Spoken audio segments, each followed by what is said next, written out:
Buenas noches. En unos minutos vamos a intentar contestar a una pregunta que tiene a nuestro país en el centro de todos los debates económicos. Estamos a las puertas de una nueva crisis. Varios indicadores no pronostican un futuro demasiado halagüeño y ya muchos analistas no solo hablan de desaceleración. Si yo empiezo a dejar de gastar y tú y el otro y el otro y el otro, al final estamos haciendo lo que se llama la profecía autocumplida. Además, estaremos pendientes de la recta final de esta campaña electoral. Mañana, último día para pedir el voto en unas elecciones que pueden deparar algunas sorpresas, también en Canarias. No se vayan, enseguida volvemos.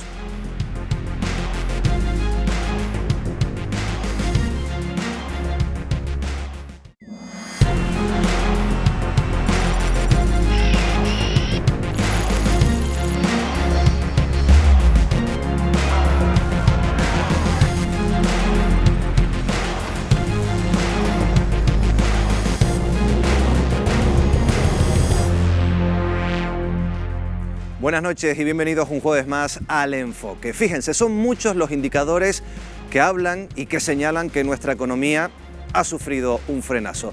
Pero ahora también son muchos los que se preguntan si después de este frenazo vamos a levantar cabeza, es un frenazo para coger resuello o estamos ante la antesala de una nueva crisis económica. Es una pregunta que vamos a intentar contestar en un reportaje que vamos a emitir en unos minutos. Vamos a intentar contestar a esa cuestión y a otras relacionadas con nuestra realidad económica. Pero antes vamos a presentar a los colaboradores que tenemos esta noche con nosotros. Como siempre, Paco Pomares, muy buenas noches. Muy buenas noches, Miguel Ángel. También esta noche con nosotros Marta Cantero, muy buenas noches. Hola, buenas noches. Jorge Betancourt, buenas noches, bienvenido. Hola, buenas noches, bienvenido. ¿Qué tal? También está por nosotros Juan Luján, buenas noches. Buenas noches a todos. También el economista Jesús del Amo, buenas noches. Buenas noches. Y desde Comisiones Obreras, Esther Martín. ¿Qué tal, Esther? Buenas noches. Bueno, como les decíamos, son muchos los indicadores que hablan de ese frenazo económico. Por ejemplo, aumenta la tasa del paro, conocíamos el último dato hace muy pocos días. Crece también la desconfianza entre empresarios y consumidores y la economía, nuestra economía, no termina de crecer al mismo ritmo de los últimos años. Frenazo está sobre la mesa. ¿Pero qué va a pasar después? ¿Nos enfrentamos ante una nueva crisis? ¿Hay que encender todas las alarmas? Contestamos a esta cuestión en el siguiente reportaje.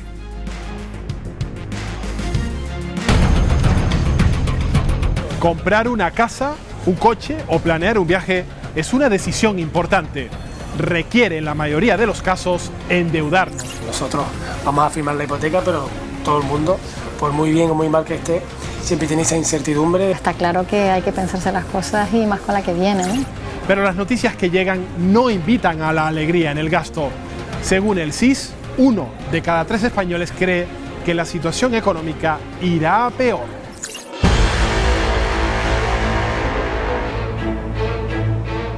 Ya estamos viendo las orejas al lobo otra vez. Yo trabajo en una gran superficie y si la gente no consume, yo me quedo sin trabajo. Y me preocupa la estabilidad de mis hijos, si se tienen que ir fuera. La gran crisis de 2008 todavía nos retumba en la memoria. Las familias, las empresas y el conjunto del país cruzamos el desierto más duro de la democracia. Después de años, comenzamos a oír el término recuperación. Pero cuando esta recuperación todavía no ha llegado a todos, ahora la palabra es frenazo. La economía se enfría, pero ¿es solo un parón o se espera algo peor? Se lo preguntamos a los expertos. Estamos en desaceleración, estamos en una situación de menor crecimiento, porque sí que es verdad que estamos creciendo todavía en el Producto Interior Bruto, pero a un menor ritmo que en el año 2018. El consumo se estanca, las noticias negativas sobre la economía están influyendo en las familias. Ahora prefieren ahorrar a seguir gastando. No consumo casi nada, consumo lo justo para poder vivir, porque si no, uno no puede sobrevivir a esto. El principal temor a otra recesión es perder el empleo y no tener un colchón económico para afrontarla.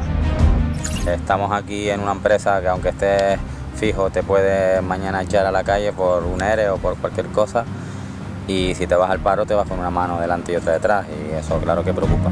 La crisis de 2007 dejó en la ruina a muchos empresarios, sobre todo del mundo de la construcción, que han tenido que reinventarse y empezar de cero. Hoy vemos cómo afrontan el futuro. Se está notando, yo sobre todo lo noto en los proveedores. en los proveedores, porque son los que te dicen que viene, que no se vende. Indicadores como estos reflejan la marcha de la economía. Hoy, prácticamente todos están en retroceso. El frenazo está aquí, pero ¿es solo un ajuste o la antesala de una nueva crisis?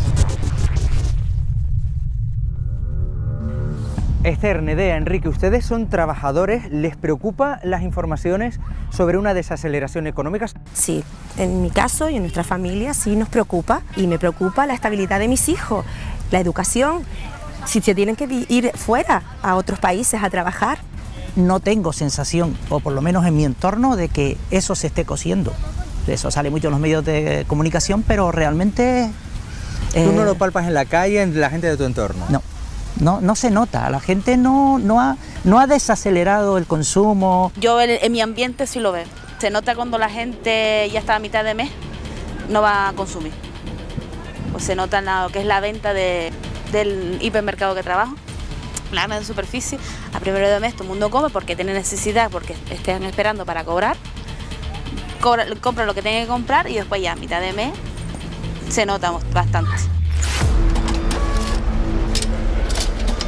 Hay cierto temor, pero algunos expertos creen que no hay que encender aún las alarmas. Estamos en desaceleración, estamos en una situación de menor crecimiento, porque sí que es verdad que estamos creciendo todavía en el Producto Interior Bruto, pero a un menor ritmo que en el año 2018. Además del Producto Interior Bruto, hay otros indicadores que muestran esa desaceleración.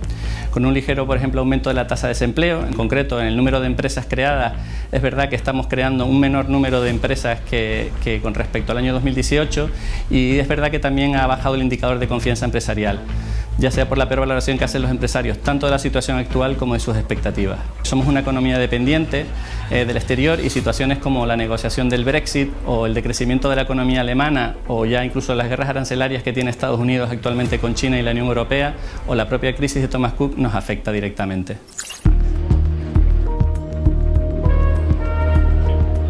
Lo que está ocurriendo es que la economía ha puesto el freno, es decir, seguimos creciendo, aunque no al mismo ritmo. Pero, ¿cuál es el paso a una crisis? Sí que es verdad que ahora estamos en una situación de menor crecimiento, no en una situación de recesión. Para hablar de recesión se debería dar al menos 2 trimestres de crecimiento negativo. Lo que sí está claro es que el frenazo afecta ya al consumo. Según el INE, por primera vez desde la recuperación, el consumo de los hogares está estancado, lo que significa que nos pensamos 2 veces realizar una compra. Ante la debilidad económica, muchos han empezado a ahorrar o a privarse de algunos productos. Estamos frente a una tienda de electrodomésticos. Vamos a entrar a ver si hay algún cliente y podemos hablar con él. Buenas, ¿qué tal? Perdona que te moleste. Veo que hay algún cliente por aquí. ¿Puedo entrar a charlar con ellos? Claro. Vale, gracias. Perdonad que moleste. Veo que le estás enseñando un frigorífico. Sí. Están mirando un frigorífico, ¿verdad? Sí, sí. Te noto un poco dubitativo a la hora de comprarlo. Sí, la verdad que sí. ¿Por qué? Porque necesito comprar una nevera y ahora mismo no me puedo permitir tanto gasto. O sea, estamos hablando con que sea un artículo de primera necesidad, nos tenemos que ir a artículos que cuesten más baratos porque ahora mismo no te puedes permitir ese dinero. Que va, hay que ahorrar mucho, bastante, y todo lo que compro intento que sea barato. No consumo casi nada, consumo lo justo para poder vivir, porque si no, uno no puede sobrevivir a esto. Estamos viendo que la economía va a ir a peor. Una forma de cubrirte las espaldas es ahorrando. Hoy día hay que gastar lo justo, porque no puedes financiar algo a mucho tiempo ni nada, porque mañana no sabes lo que vas a hacer de tu trabajo, de tu vida, y luego vas a estar hasta aquí. También hay dudas a la hora de optar por hacer un viaje.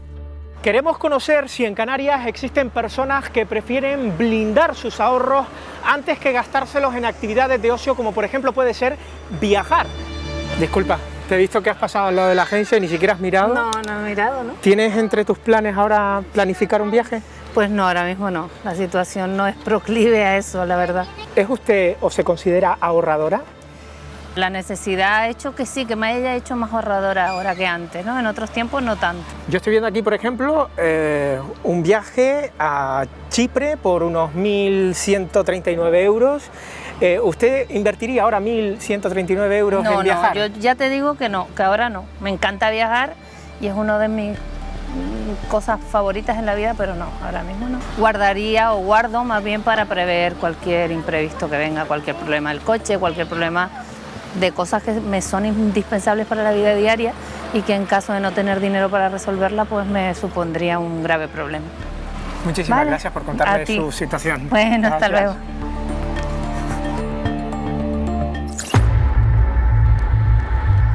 Aunque si hay una compra que nos condiciona nuestra vida durante muchos años, esa es la adquisición de una vivienda. Hola, buenos días. Perdón. ¿Tiene cita con el notario? Sí, tenemos cita. ¿A qué viene aquí a la notaría? A firmar una hipoteca. ¿Y ha venido solo? No, vengo con mi mujer. Irene, Jesús, ¿por qué habéis considerado que este es el mejor momento para hipotecarse? Nosotros vamos a firmar la hipoteca, pero todo el mundo, por muy bien o muy mal que esté, siempre tiene esa incertidumbre de si de repente todo el mercado cambia y entramos en una crisis como hace 10 años o 12 años.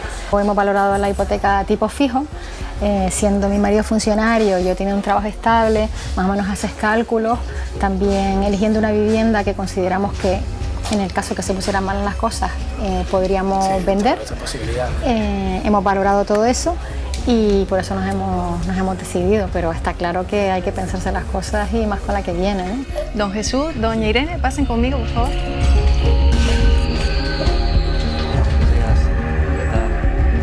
Vamos a firmar un acta que exige la nueva ley de contrato de crédito inmobiliario. Don José, ¿ha notado usted los efectos de esta supuesta nueva crisis que viene? Pues sí, la verdad es que una vez transcurrido el primer trimestre de este año se ha producido una gran ralentización en lo que es el tráfico inmobiliario, las transacciones sobre viviendas, pero no solamente en el ámbito inmobiliario, sino en general en todo el tráfico mercantil. Las familias tienen miedo, en definitiva, a hipotecarse. Jesús, Irene, gracias. Don José, notario, gracias por atendernos. Muchas gracias. Sin duda, la crisis anterior nos dejó algunas enseñanzas. ¿Usted ha notado un cambio en el comportamiento por parte del consumidor hipotecario? Lo que yo estoy convencida, y es una cosa que además creo que ha sido fundamental, es que el cliente bancario está mucho más informado. Ya conoce a qué tiene derecho y a qué no, o cuáles son las obligaciones que tiene el banco para con él. Y eso también es una consecuencia positiva, vamos a decirlo así, de la crisis. La gente al final es consciente de que pagar hoy 500, 600 euros es algo que se puede convertir en pagar 1.200 dentro de unos años, porque ya ocurrió en el pasado, ¿no? Ha sido muy amable. Gracias a vosotros. Gracias. Una prueba de que guardamos nuestro dinero por lo que pueda venir es la tasa de ahorro de los hogares españoles. Hoy es del 19%, su valor más alto en una década. En esta precaución ha tenido mucho que ver la expansión de noticias negativas sobre la marcha de la economía. Tenemos que recordar que los medios de comunicación son los intermediarios de la realidad. Hay cosas, por decirlo de alguna forma, eventos, acontecimientos que suceden y para que llegue al ciudadano tiene que estar alguien en medio y son los medios de comunicación. Con lo cual no solo influyen en la medida en que le dicen qué es lo importante, qué es lo que sucede, sino también cómo interpretarlo. Por tanto, la influencia que tienen es inmensa, dado que nos seleccionan ese cachito de realidad que nos quieren mostrar, como se supone que unos dos criterios periodísticos, pero además también nos están diciendo cómo interpretar esos acontecimientos. ¿Y esto alimenta una crisis? Leocadia Afonso, gracias por atendernos. Buenos días. Buenos días. Que viene el lobo, que viene el lobo. Cuando todos pensamos que el lobo va a venir, algún día terminará viniendo. Y entonces estamos cuidaditos de que no nos venga el lobo. Ese es lo que realmente nos va a llevar a una recesión o una crisis. ¿Cómo les afectó a ustedes la pasada crisis? El sector del automóvil, que no nos olvidemos que es la segunda compra más importante para un cliente después de la vivienda, es un sector donde nos influye muchísimo si el cliente no compra. El 2008 fue un año catastrófico. Caíamos muchísimo en las ventas. Parece que se ha recuperado algo a partir del 2015 en adelante, pero fue una crisis muy fuerte. ¿Temen que llegue otra crisis a corto plazo? Honestamente, tan fuerte como la del 2008, yo creo que no va a llegar. ¿Una recesión económica? Sí, y yo creo que la estamos viviendo. Simplemente tenemos que adaptarnos. Yo he dejado de hacer inversiones, por supuesto, porque no sé qué es lo que va a venir. A nivel individual, cuando se empiezan a escuchar rumores de crisis, hay, digamos, dos tendencias generales. está la persona típica de, bueno, eso es lo que se dice, yo tengo mi trabajo, mi mujer tiene su trabajo, en casa no tenemos problemas económicos. Estos son cosas que se cuentan y no les afecta, pero es cierto que hay un grupo de personas, especialmente los que son más controladores, las personas que les gusta mucho prever el futuro, que empiezan a tener miedo de perder su puesto de trabajo, sobre todo personas que lo pasaron mal en la crisis anterior. Este comportamiento, que es lo que hace, si yo empiezo a dejar de gastar y tú y el otro y el otro y el otro, al final estamos haciendo lo que se llama la profecía autocumplida. La economía se basa en gastar, en consumir y en ganar dinero. Esto es, si yo no estoy ganando dinero no voy a consumir, si yo no consumo el señor de la tienda no vende y así sucesivamente. La principal preocupación en un escenario económico negativo es la pérdida del empleo. Y las previsiones apuntan a que la tasa de paro se elevará en Canarias por encima del 21%. Los primeros perjudicados son los trabajadores no cualificados. Rosa María Batista, vicerrectora de Empresa, Emprendimiento y Empleo de la Universidad de Las Palmas de Gran Canaria. Cuando llega una desaceleración económica, ¿cuáles son aquí en las islas las primeras profesiones que se ven más afectadas? Las primeras yo creo que serían las que añaden menos valor, las de menor valor añadido, es decir, las profesiones que requieren menos formación, las de nivel más básico, son las que primero se resienten. Estamos hablando, pues yo qué sé, en el sector comercio, los que atienden a los clientes, limpieza, seguridad. Ese tipo de servicios que están de apoyo son los primeros que se sacrifican. Cuando llega una situación como esta, que tenemos un resfriado en la economía, ¿por qué también el rostro de quien más se ve afectado por esta situación suele ser el de las mujeres? El volumen más importante de trabajadoras está precisamente en los niveles de menor valor añadido.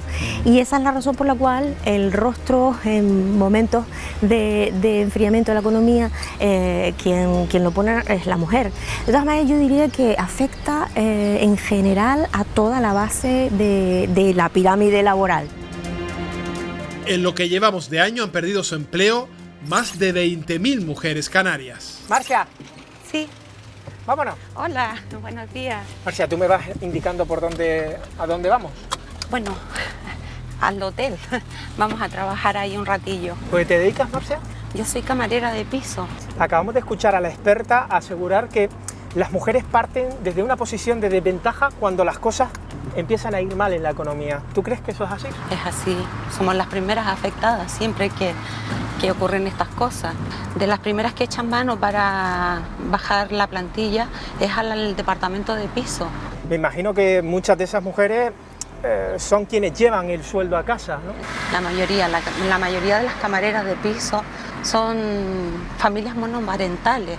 La candidata preferente es una madre soltera, una mujer que viene de víctima de violencia de género y a la que le puedes poner la pata encima y ella tiene que trabajar por obligación, quedarse callada y no pedir nada por defender sus derechos. ¿Hay preocupación entre las compañeras? Nosotros hace, por ejemplo, un par de años hacíamos nuestra compra mensual, un día a la semana a la feria y ahora nosotros lo hacemos a goteo. Marcia, gracias por contarme tu historia y que tengas un buen día. Igualmente.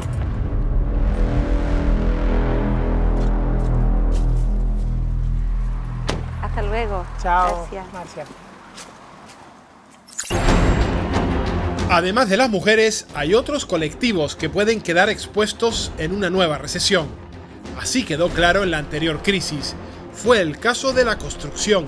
Muchos se quedaron en la ruina y otros se reinventaron, cambiando incluso de profesión. Oh, Francisco, ¿qué pasó? ¿Cómo va la cosa? Bien, aquí tirando, mi niño. Me alegro, que vaya todo bien. Venga, mi niño, gracias, hasta luego. Buenas, Francisco, ¿cómo estás? Buenas tardes, Patricia. Este camión ahora, tu medio de vida, ¿no? Sí, desde que llegó la crisis es mi medio de vida, sí. Porque en 2008, cuando se produjo la crisis, ¿de qué trabajabas? Trabajaba normalmente en lo que es la hostelería y la construcción. ¿Qué ocurrió? ¿Echaron a compañeros, te bajaron el sueldo? Se paró a la gente directamente, las obras pararon y todo el mundo al paro. En ese momento de crisis te cambió un poco la vida, se te desmoronó todo. Sí, exactamente, como a muchísimas personas. Las cosas cambiaron y pues tuve que hacer una inversión pues con el banco, con familia, para poder hacerme con el camión y empezar a trabajar de autónomo. Bueno, Francisco, muchísimas gracias. Muchas gracias. Que vaya todo bien. Gracias. Hasta luego.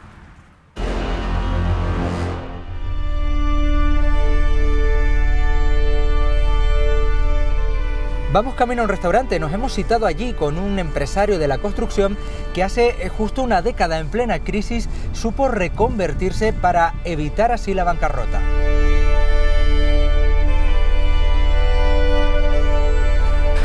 Carreño, ¿qué tal?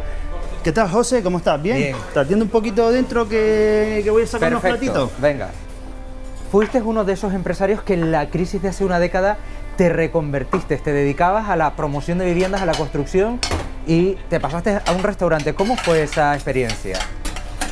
Bueno, la verdad que bastante difícil, ¿no? Porque venir de la construcción, de una promotora familiar, de construir, vender, en la época buena, pues la verdad que venirse a otro sector que es la restauración, pues ha costado bastante. ¿De qué manera? Porque creo que tenías importantes inversiones, ¿no? Cogimos épocas muy buenas, pero luego con la crisis nos cogió también alguna promoción sin vivienda, sin vender. Es uno de esos sectores que pueden ser de los primeros afectados cuando la gente se aprieta el cinturón. Se está notando. Yo sobre todo lo noto en los proveedores. En los proveedores, porque son los que te dicen que viene, que no se vende. Te dejo seguir trabajando, que estás a tope. Gracias por atendernos. Gracias a ti. Hasta luego. Muchas gracias.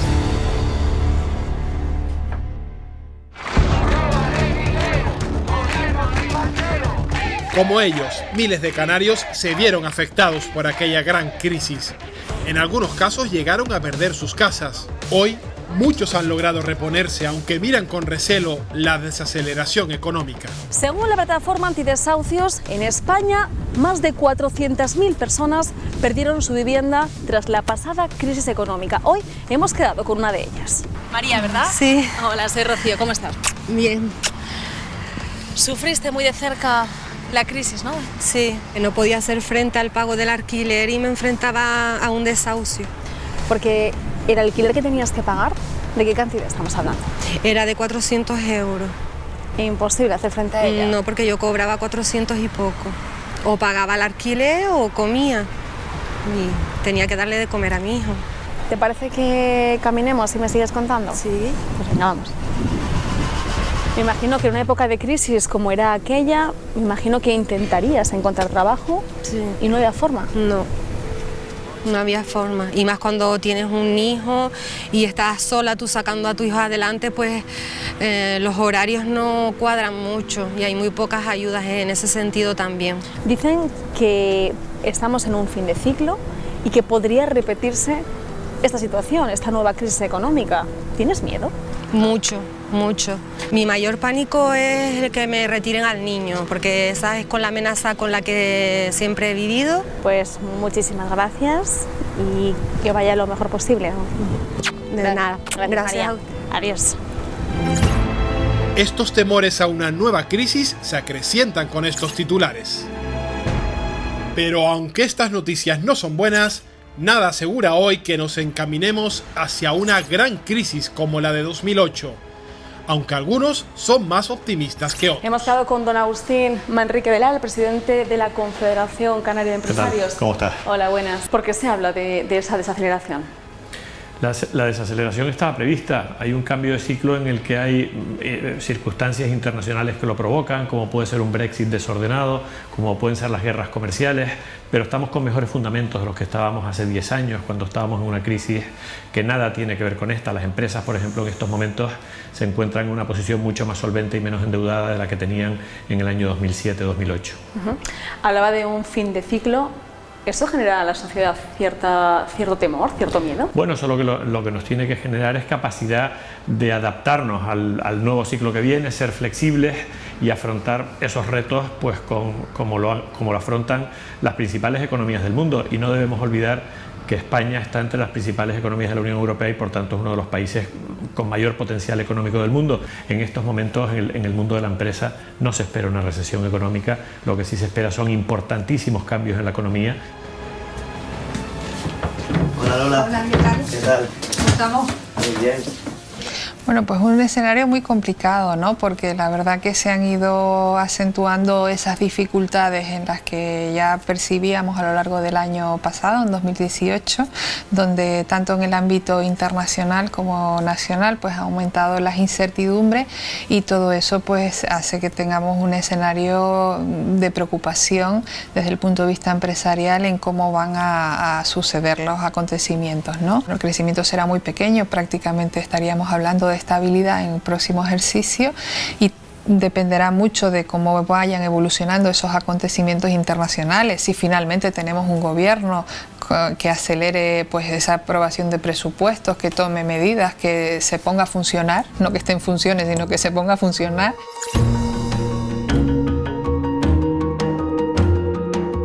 En cualquier caso, hay un hecho que demuestra la cautela ante lo que pueda llegar. Es el alza del precio del oro, un valor refugio cuando los tiempos vienen mal dados. Hola, Óscar. Hola, ¿qué tal? ¿Qué tal? Buenas tardes. Buenas tardes, ¿qué tal? ¿Qué importancia ganan los valores refugio como el oro, que veo por aquí detrás mucho, en ese tipo de situaciones de inestabilidad?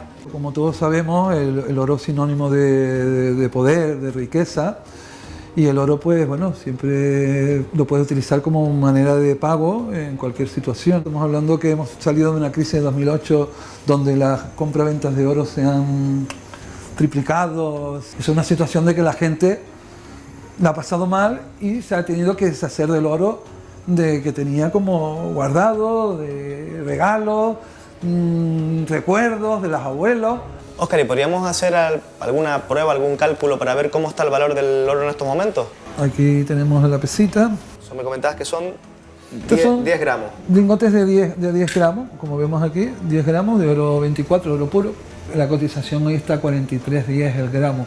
Tenemos aquí una aplicación, el gramo estuvo a 36, hace 6 meses. Y si no vamos hace un año, estuvo a 32. La tendencia es a la alza, pero los problemas que hay en el mundo es lo que va a marcar el tema de este metal, ¿no? Y si llegara una nueva crisis, ¿estamos preparados? Samuel afronta una posible recesión sin colchón. Bueno, Samuel, ¿ya qué te dedicas actualmente? Soy camarero de un hotel de Playa de las Américas. ¿Y con lo que ganas, puedes ahorrar a final de mes? No, tengo tantos pagos y tantas cosas que cualquier persona podría tener que al final por un sueldo normal no te da para ahorrar a final de mes. O sea, lo que me estás diciendo es que tú no es que no ahorres porque no quieras, sino porque la situación que tienes no te lo permite, ¿no? Exactamente, más o menos me gustaría que mi sueldo me sobrara un poco para tener un colchoncito para el siguiente mes, pero hipoteca, coche, niños y demás no te permiten ahorrar. Estamos aquí en una empresa que aunque estés fijo te puede mañana echar a la calle por un ERE o por cualquier cosa, y si te vas al paro te vas con una mano delante y otra detrás, y eso claro que preocupa. Cada vez tenemos una vida más cara y los sueldos son los mismos.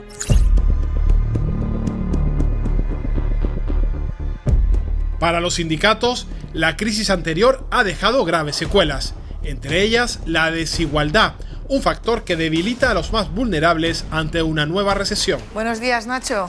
Secretario General de la Federación de Servicios. Muy buenos días. Nacho, una de las consecuencias de esa crisis de hace una década es la desigualdad que se produjo. La desigualdad entre clases. Cada vez esa consecuencia nefasta de la crisis nos ha llevado a que ya solamente prácticamente hay dos clases en la sociedad, la clase baja y la clase alta. La clase media ha desaparecido prácticamente. Esa es la consecuencia, una de las consecuencias más nefastas que nos ha dejado la crisis. Sin esa clase media es muy difícil salir de esta recesión que se nos avecina. Es muy necesaria esa clase media, que es la clase del consumo, la clase que consume, la clase que mueve el dinero. Nacho, desde los sindicatos defendéis que siempre se sale de la crisis, pero a costa de la precariedad laboral de los trabajadores. Siempre afecta a los más débiles. Cada vez que hay una recesión o cada vez que hay una crisis, esto lo pagamos siempre los trabajadores. O sea, las empresas quieren seguir manteniendo sus niveles de negocio, y si no tienen esos ingresos que necesitan para mantener esos beneficios que ellos deciden que tienen que tener, entonces eso es nefasto para los trabajadores. Sin embargo, algunos centros de estudio creen que ahora estaríamos en mejores condiciones para afrontar una crisis. ¿Y los gobiernos están mejor o peor preparados? al menos la recaudación de impuestos no va a ayudar. Nosotros estimamos que se van a recaudar 8.000 millones menos aproximadamente de los que preveía el gobierno. Hay una serie de circunstancias como es la ralentización del crecimiento del empleo, bueno, una cierta parada también en cuanto al consumo, un bajón, y en este sentido, bueno, la recaudación se resiente. Esto puede suponer un incremento del déficit, puede suponer un incremento de la deuda pública. La gran deuda que está generando el gasto público tampoco ayuda ante una recesión. Buenos días, Jonathan. Buenos días. Estamos en desaceleración económica y la Comisión Europea nos advierte de que no estamos resolviendo el problema de la deuda pública. ¿Qué está pasando? Te lo explico, Cristian. Esta deuda pública se ha ido reduciendo, pero es ahora, en el 2019, cuando ha vuelto a incrementarse a un 98,90% de nuestro PIB, que si tuviéramos que liquidar esta deuda hoy, cada español tendríamos que pagar 25.800 euros, que además genera 90 millones de euros al día en concepto de intereses. ¿Es un problema el tener una deuda tan alta como la que tenemos? Es un problema no pagar la deuda pública. Evidentemente, cuando hay deuda pública es porque hay déficit económico. El déficit al final es la diferencia entre ingresos y gastos, que el gasto es superior a los ingresos. Cuando hay déficit hay que pedir dinero prestado. Tenemos un grave problema de gasto social, gasto público. Si eso lo unimos a una desaceleración económica, el Estado va a tener que volver a solicitar dinero para pagar todos estos gastos. ¿Podría pasar que dejáramos de cubrir servicios básicos? Se entiende que en el estado del bienestar en España eso tiene que ser lo último que ocurra, pero ya lo hemos vivido en el pasado, efectivamente, de hacer recortes en materias tan importantes como puede ser la sanidad o la educación. Con la confianza de consumidores, empresarios y hoteleros en descenso, un PIB en lento crecimiento y una tasa de paro superior al 21%, el ascensor de la economía ha entrado en parada técnica. Lo que ocurre a partir de ahora es una incógnita. ¿Podrá ir hacia arriba o hacia abajo? ¿Estamos preparados para lo que pueda ocurrir? Bueno, son muchos los factores, lo acabamos de ver, que por lo menos presuponen que el futuro de la situación económica pues es un poquito complicado. Pero claro, la pregunta, y lo contestábamos o intentábamos contestarlo en el reportaje, es si esto es un final de ciclo, si estamos ante la antesala de una nueva crisis. Y por eso la primera cuestión, 20 segundos, es una pregunta muy simple para los 6. ¿Tenemos que prepararnos, Paco, para una nueva crisis? Sí, lo que pasa es que es muy difícil prepararse para lo que no se sabe qué va a ocurrir. Es decir, se tiene la percepción de que se está produciendo una recesión, pero no una recesión como la que hubo en el 2008. No sabemos exactamente a dónde nos va a llevar, por lo tanto es muy difícil estar preparados, ¿no? Marta. Yo recuerdo que en la anterior crisis se dijo que una de las lecciones que se aprendieron era que se iba a establecer unas autoridades de control para que estas situaciones no volvieran a producirse, por lo menos con el efecto tan devastador que tuvo. Yo creo que de prepararse se tendría que preparar sobre todo las instituciones que pueden paliar los posibles efectos. Jorge, misma cuestión. Sí, bueno, yo creo que prepararte para una crisis no puede, sobre todo cuando no es una crisis tuya. Vivimos una crisis en todo caso de la eurozona, una crisis del motor de la Unión Europea que es Alemania, una guerra internacional comercial. Es decir, es muy complicado que hablemos de prepararnos para una crisis. ¿Prepararnos cómo? ¿Meter la cabeza entre un agujero? Ahora seguimos con ese planteamiento. Juan. No sé si vendrá o no vendrá una crisis. A mí me suena, lo que hubo en 2008 fue más una estafa que una crisis. Yo creo que prepararse, si hay, las víctimas serán las mismas, y creo que lo que cabe es que las víctimas se preparen para no serlo, para que se organicen, luchen, intenten frenar el miedo que les quieren meter en el cuerpo los que se beneficiaron de las crisis. ¿Jesús? Estamos en una situación de incertidumbre que por otro lado es la que siempre nos manejamos en economía, ¿no? El 2007 fue una crisis financiera que nadie vio venir y de repente llegó y estalló. En estos momentos tenemos más indicadores que nos van a permitir quizás preparar y amortiguar el golpe para que efectivamente no lo sufran los de siempre y estemos todos un poco más prevenidos y precavidos. Cerramos esta primera ronda con Esther. Tenemos que prepararnos para que este enfriamiento económico no se convierta en una nueva crisis, y para eso necesitamos un gobierno estable, un gobierno de mayoría progresista que acabe con las políticas de austeridad, que derogue la reforma laboral que ha empobrecido totalmente a la clase trabajadora, que derogue la reforma de las pensiones y que, bueno, que cambie cada un giro importante en las políticas donde las personas sean el centro. Hablamos de indicadores. Fíjense, esta misma mañana conocíamos otro indicador no del todo bueno. La Comisión Europea bajaba pues la previsión de crecimiento económico para nuestro país en 4 décimas y dejaba, por ejemplo, también la Canaria en mucho menos que la media nacional. Yo no sé si, Jorge, Jesús, esto es para preocuparnos, para sumar indicadores más a este frenazo. Sí, la situación en Canarias, lo estábamos comentando antes, el tema sobre todo del mercado inmobiliario en Canarias, estamos totalmente a la cola, ¿no? Es la comunidad autónoma prácticamente que más ha parado el mercado inmobiliario y esto es preocupante, es decir, los canarios venimos además de una época muy dura y encima estamos con un tema del turismo bastante preocupante, ¿no? La caída ahora de Thomas Cook y de todo lo que vemos está provocando un efecto de retroalimentación en la economía canaria, ¿no? Y además una economía que somos muy dependientes del turismo y de los servicios. Por eso hay que prepararse y hay que estar muy bien prevenidos. Economía dependiente canaria, no, Jesús. Yo creo que dependientes son todas las economías, todas, ¿no? Lo que pasa es que nosotros somos mendicantes, que esa es otra cosa. 30 años de glorioso autogobierno y nacionalismo nos han convertido en un territorio que vive de las subvenciones, de las ayudas, llamadas con una literatura fantástica que han fabricado de la ultraperiferia, de la discapacidad económica, etcétera, etcétera, ¿no? Canarias tiene una posición mucho más vulnerable que la economía española, ¿no? Tenemos una amenaza importante para el turismo el año que viene. Ahora, después de la feria de la World Travel, se habla de que hemos recuperado conectividad, etcétera, etcétera, pero tenemos un problema porque nuestros turistas son alemanes y británicos particularmente, ¿no? Y Alemania, el Instituto de Kiel ha hecho unas previsiones hace nada, una semana, hablando de que Alemania va a entrar este año en recesión, que el año que viene y el siguiente su crecimiento va a ser muy limitado y que el siguiente año, en el 2022, tendrá déficit. Es decir, para Canarias pinta especialmente mal. La economía española comparada con la canaria es mucho más saludable porque está más compensada. ¿Y qué hacemos? Porque también Europa ha dicho que a ver si no cumplimos el déficit, pero ¿qué hacemos para evitar pues estos nubarrones económicos? ¿Gastarnos más dinero? ¿Recortes en políticas sociales? ¿Qué hacemos, Marta?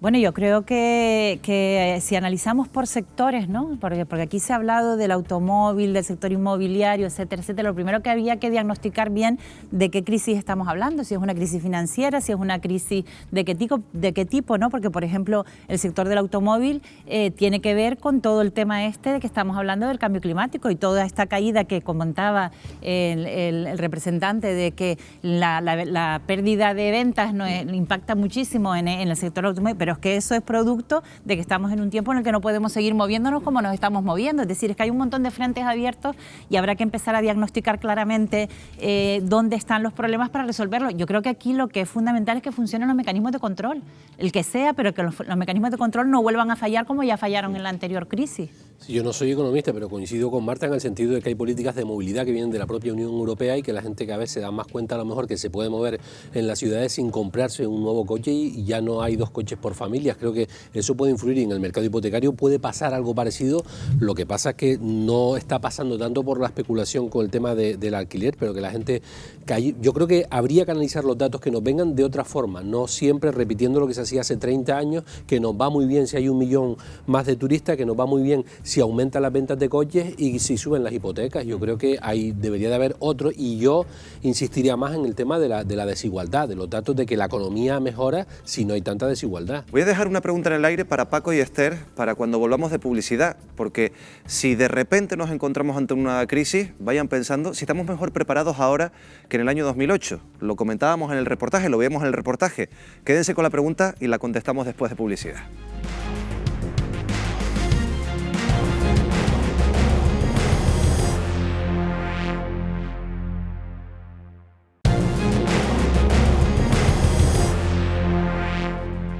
Lo prometido es deuda, Esther. ¿Estamos mejor preparados hoy para una crisis que en el año 2008? Las empresas considero que sí, y de hecho el propio señor Manrique de Lara sí lo afirmaba, que tenían más músculo, pero la mayoría social de este país, ¿no? Los trabajadores estamos totalmente empobrecidos, cobramos lo mismo que hace una década, mientras que todo se ha encarecido. Por lo tanto, tendríamos un problema muy, pero que muy grave. Una de las trabajadoras, Nerea, creo que recordar que es su nombre, comentaba que trabaja en un centro comercial y que si las personas no van a consumir, ella se queda sin su puesto de trabajo. Pero es que, y que además que a partir del día 15 ya no había movimiento. Y no hay movimiento porque nuestros salarios son los que son. porque es que no es que no queramos, es que no llegamos. Es que ¿cómo vamos a ahorrar si somos el 14% de las personas en Canarias que trabajamos a tiempo completo, pobres? O sea, no llegamos a cubrir nuestras necesidades básicas. La crisis nosotros ya la estamos padeciendo, no hemos salido de ella. Paco, ¿las empresas están preparadas, los trabajadores no? ¿Coincides con Esther? Sí. Bueno, Esther es bastante optimista en lo que se refiere a considerar que las empresas están preparadas, pero desde luego están más preparadas que las clases medias de este país, que han sido las verdaderas castigadas por la gran recesión del 2008. Lo que sucede es que la crisis actual o la crisis que se vaticina y la crisis pasada no son exactamente iguales, funcionan y responden a mecanismos distintos. La del 2008 fue una gran recesión que arranca con una crisis de carácter financiera, en la que explotan los mecanismos financieros, en las que hay un exceso de operaciones financieras que colapsa completamente el sistema. Y la nuestra, la actual, es una crisis que yo creo que, al margen de los elementos de recesión que se detectan en Alemania, los problemas que puedan surgir por la caída del mercado turístico o incluso los conflictos entre China y Estados Unidos, que parece que han empezado a arreglarse hoy, con un acuerdo entre Trump y el presidente chino.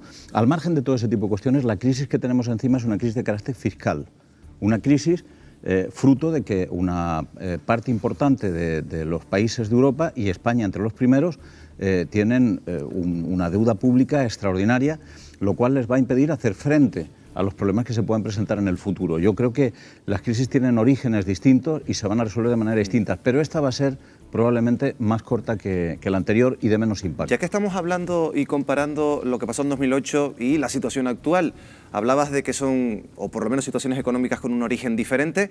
En 2008 el sector de la construcción, por ejemplo, pero en Canarias... Están relacionadas, ¿eh? Sí, están relacionadas pero, porque... Pero mira por dónde voy, porque hablaba del sector de la construcción en 2008, que prácticamente se derrumbó en Canarias. ¿Ahora habría que mirar, Jesús, al sector turístico, que es nuestro principal motor? Sí. Vamos a ver, nos guste o no nos guste, vivimos en un entorno en el cual tenemos una materia prima que es el sol y la playa. Yo he oído estos días hablando en el debate electoral, si no recuerdo mal, el candidato de Podemos decía: yo preferiría que vinieran 1 millón de turistas menos y gastaran más. Yo también, efectivamente. La cosa es cómo los traemos y cómo hacemos que eso sea así, ¿no? Entonces, es un esfuerzo que tenemos que hacer entre todos. La gestión del espacio turístico es fundamental. También es verdad que el tejido empresarial turístico en Canarias no suele ser autóctono, tenemos mucha cadena importada, lo cual no es que sea bueno ni malo, es una situación y es así, ¿no? Hay que tomar el destino del turismo en Canarias y ya se están poniendo las pilas las asociaciones, sobre todo empresariales, a nivel tanto de propiedad como todos los agentes involucrados, y hay que hacer un esfuerzo porque realmente hoy por hoy, a corto plazo, no tenemos otra alternativa viable. Quizás a medio y a largo sí, pero a corto es muy complicado. Bueno, yo creo que decía Manrique de Lara que dijo que lo que se estaban produciendo importantísimos cambios en la economía, ¿no? Y yo creo que realmente lo que estamos es ante una situación de ese tipo, ¿no? Que estamos como una especie de transición donde no sabemos a dónde podemos llegar, pero está claro que el modelo económico tiene que cambiar de alguna manera. En relación al tema del turismo, donde se ha dicho que puede ya estar impactando, o por lo menos en lo que es el sector urbano, es en el tema de la vivienda, que es uno de los temas que el que más preocupa, porque es el que afecta, puede volver a afectar directamente a la gente, y todos se nos ponen los pelos de punta, porque lo que pensamos es, y volverán los desahucios, volverán todo este tipo de... Parece que el mercado inmobiliario se está empezando de alguna manera a regularse, y que todas estas medidas que se han puesto para planes de choque, para que el tema habitacional esté cubierto en un mínimo, aún en el caso de que se produjera un impacto de ese tipo, fuera... Los desahucios no se han ido, sigue habiendo 10 desahucios no se han ido, diarios en Canarias, quiero decir que no vuelvan efectivamente, no se han ido, y que es gravísimo y que a esta alquiler altura también, ¿eh? no hayamos sido ni siquiera capaces de controlar ese efecto de la crisis, y estemos ya hablando de otra, ¿no? Vamos a sumar una nueva voz. Ahora retomo con ustedes porque está con nosotros uno de los periodistas económicos más prestigiosos de este país, ya ha colaborado y ha entrado con nosotros en El Enfoque en otras ocasiones. Está con nosotros el periodista, el jefe de la sección de economía de la cadena SER, Javier Ruiz. Muy buenas noches. ¿Qué tal? Muy buenas noches, muchísimas gracias. Bueno, Javier, los indicadores los tenemos sobre la mesa, podemos hablar de un frenazo económico, pero claro, ahora la cuestión, y venimos intentando dilucidarla esta noche en El Enfoque, es saber si esto es una parada técnica, es un fin de ciclo o es la antesala de una nueva crisis. ¿Qué opinas? Esto es una parada. Yo no diría que técnica. Esto es una parada. Y no es una parada en seco, eso sí es cierto, es un freno, seguimos creciendo el doble que la Unión Europea, pero las luces de alerta en el salpicadero de la economía empiezan a parpadear y mucho. Son varias las importantes. Una es la creación de empleo. Estamos creciendo en el empleo a un 0,1%, es decir, prácticamente nada. Esa es la primera preocupación. Y hay una segunda, y es que aunque el crecimiento continúa, en fin, se empiezan a resentir cuestiones como la inmobiliaria que estabais comentando, cuestiones como la contratación del turismo, en fin, yo creo que ahora mismo esto no es la antesala de una crisis, pero si nos empeñamos puede serlo, ¿eh? Y Javier, ¿qué porcentaje de culpa de esta parada tiene también la parálisis política? ¿Le tenemos que echar la culpa a nuestros políticos o se salvan? Mira, hoy la Comisión Europea ha dicho porcentaje de culpa ninguno. La Comisión Europea, que hoy nos ha rebajado 4 décimas la previsión de crecimiento, hoy dice que esto no es culpa del bloqueo político. La oposición dice esto solo es culpa del bloqueo político. El gobierno dice esto no tiene ningún factor. Sinceramente, más allá de los actores políticos, los económicos lo que te dicen es se está frenando la inversión porque las empresas no saben ni qué marco regulatorio va a haber, ni qué marco fiscal, qué impuestos van a pagar, ni qué reforma laboral o no van a encontrar después de las elecciones. Y cuando se para la industria, lo siguiente que se para es el empleo. Así que da la sensación de que sí hay una culpa política evidente, cuando no tienes presupuesto y no tienes claridad política, se para la economía, pero no hay una forma de cuantificarlo poniéndole una cifra. Insisto, en cualquier caso, el sentido común dice que esto no es bueno. Y ahora te pregunto por nosotros, por los medios de comunicación. Muchos hablan de que si somos agoreros, que si estamos pues promocionando o promoviendo una futura crisis y estamos favoreciendo también a que se cumpla esa profecía autocumplida, valga la redundancia, eso de estar hablando de una crisis y provocar la crisis. ¿Qué culpa tenemos nosotros también en esto? Dicen que no hay nada más cobarde que $1 millón. Así que, efectivamente, el dinero es cobarde y cuando empieza a oír esas palabras, huye. Pero en esto me vas a perdonar que yo defienda los medios de comunicación y defienda el análisis que están haciendo los medios de comunicación. En la crisis anterior se nos culpó de no haberlo visto venir. Se nos culpó de no haber avisado antes.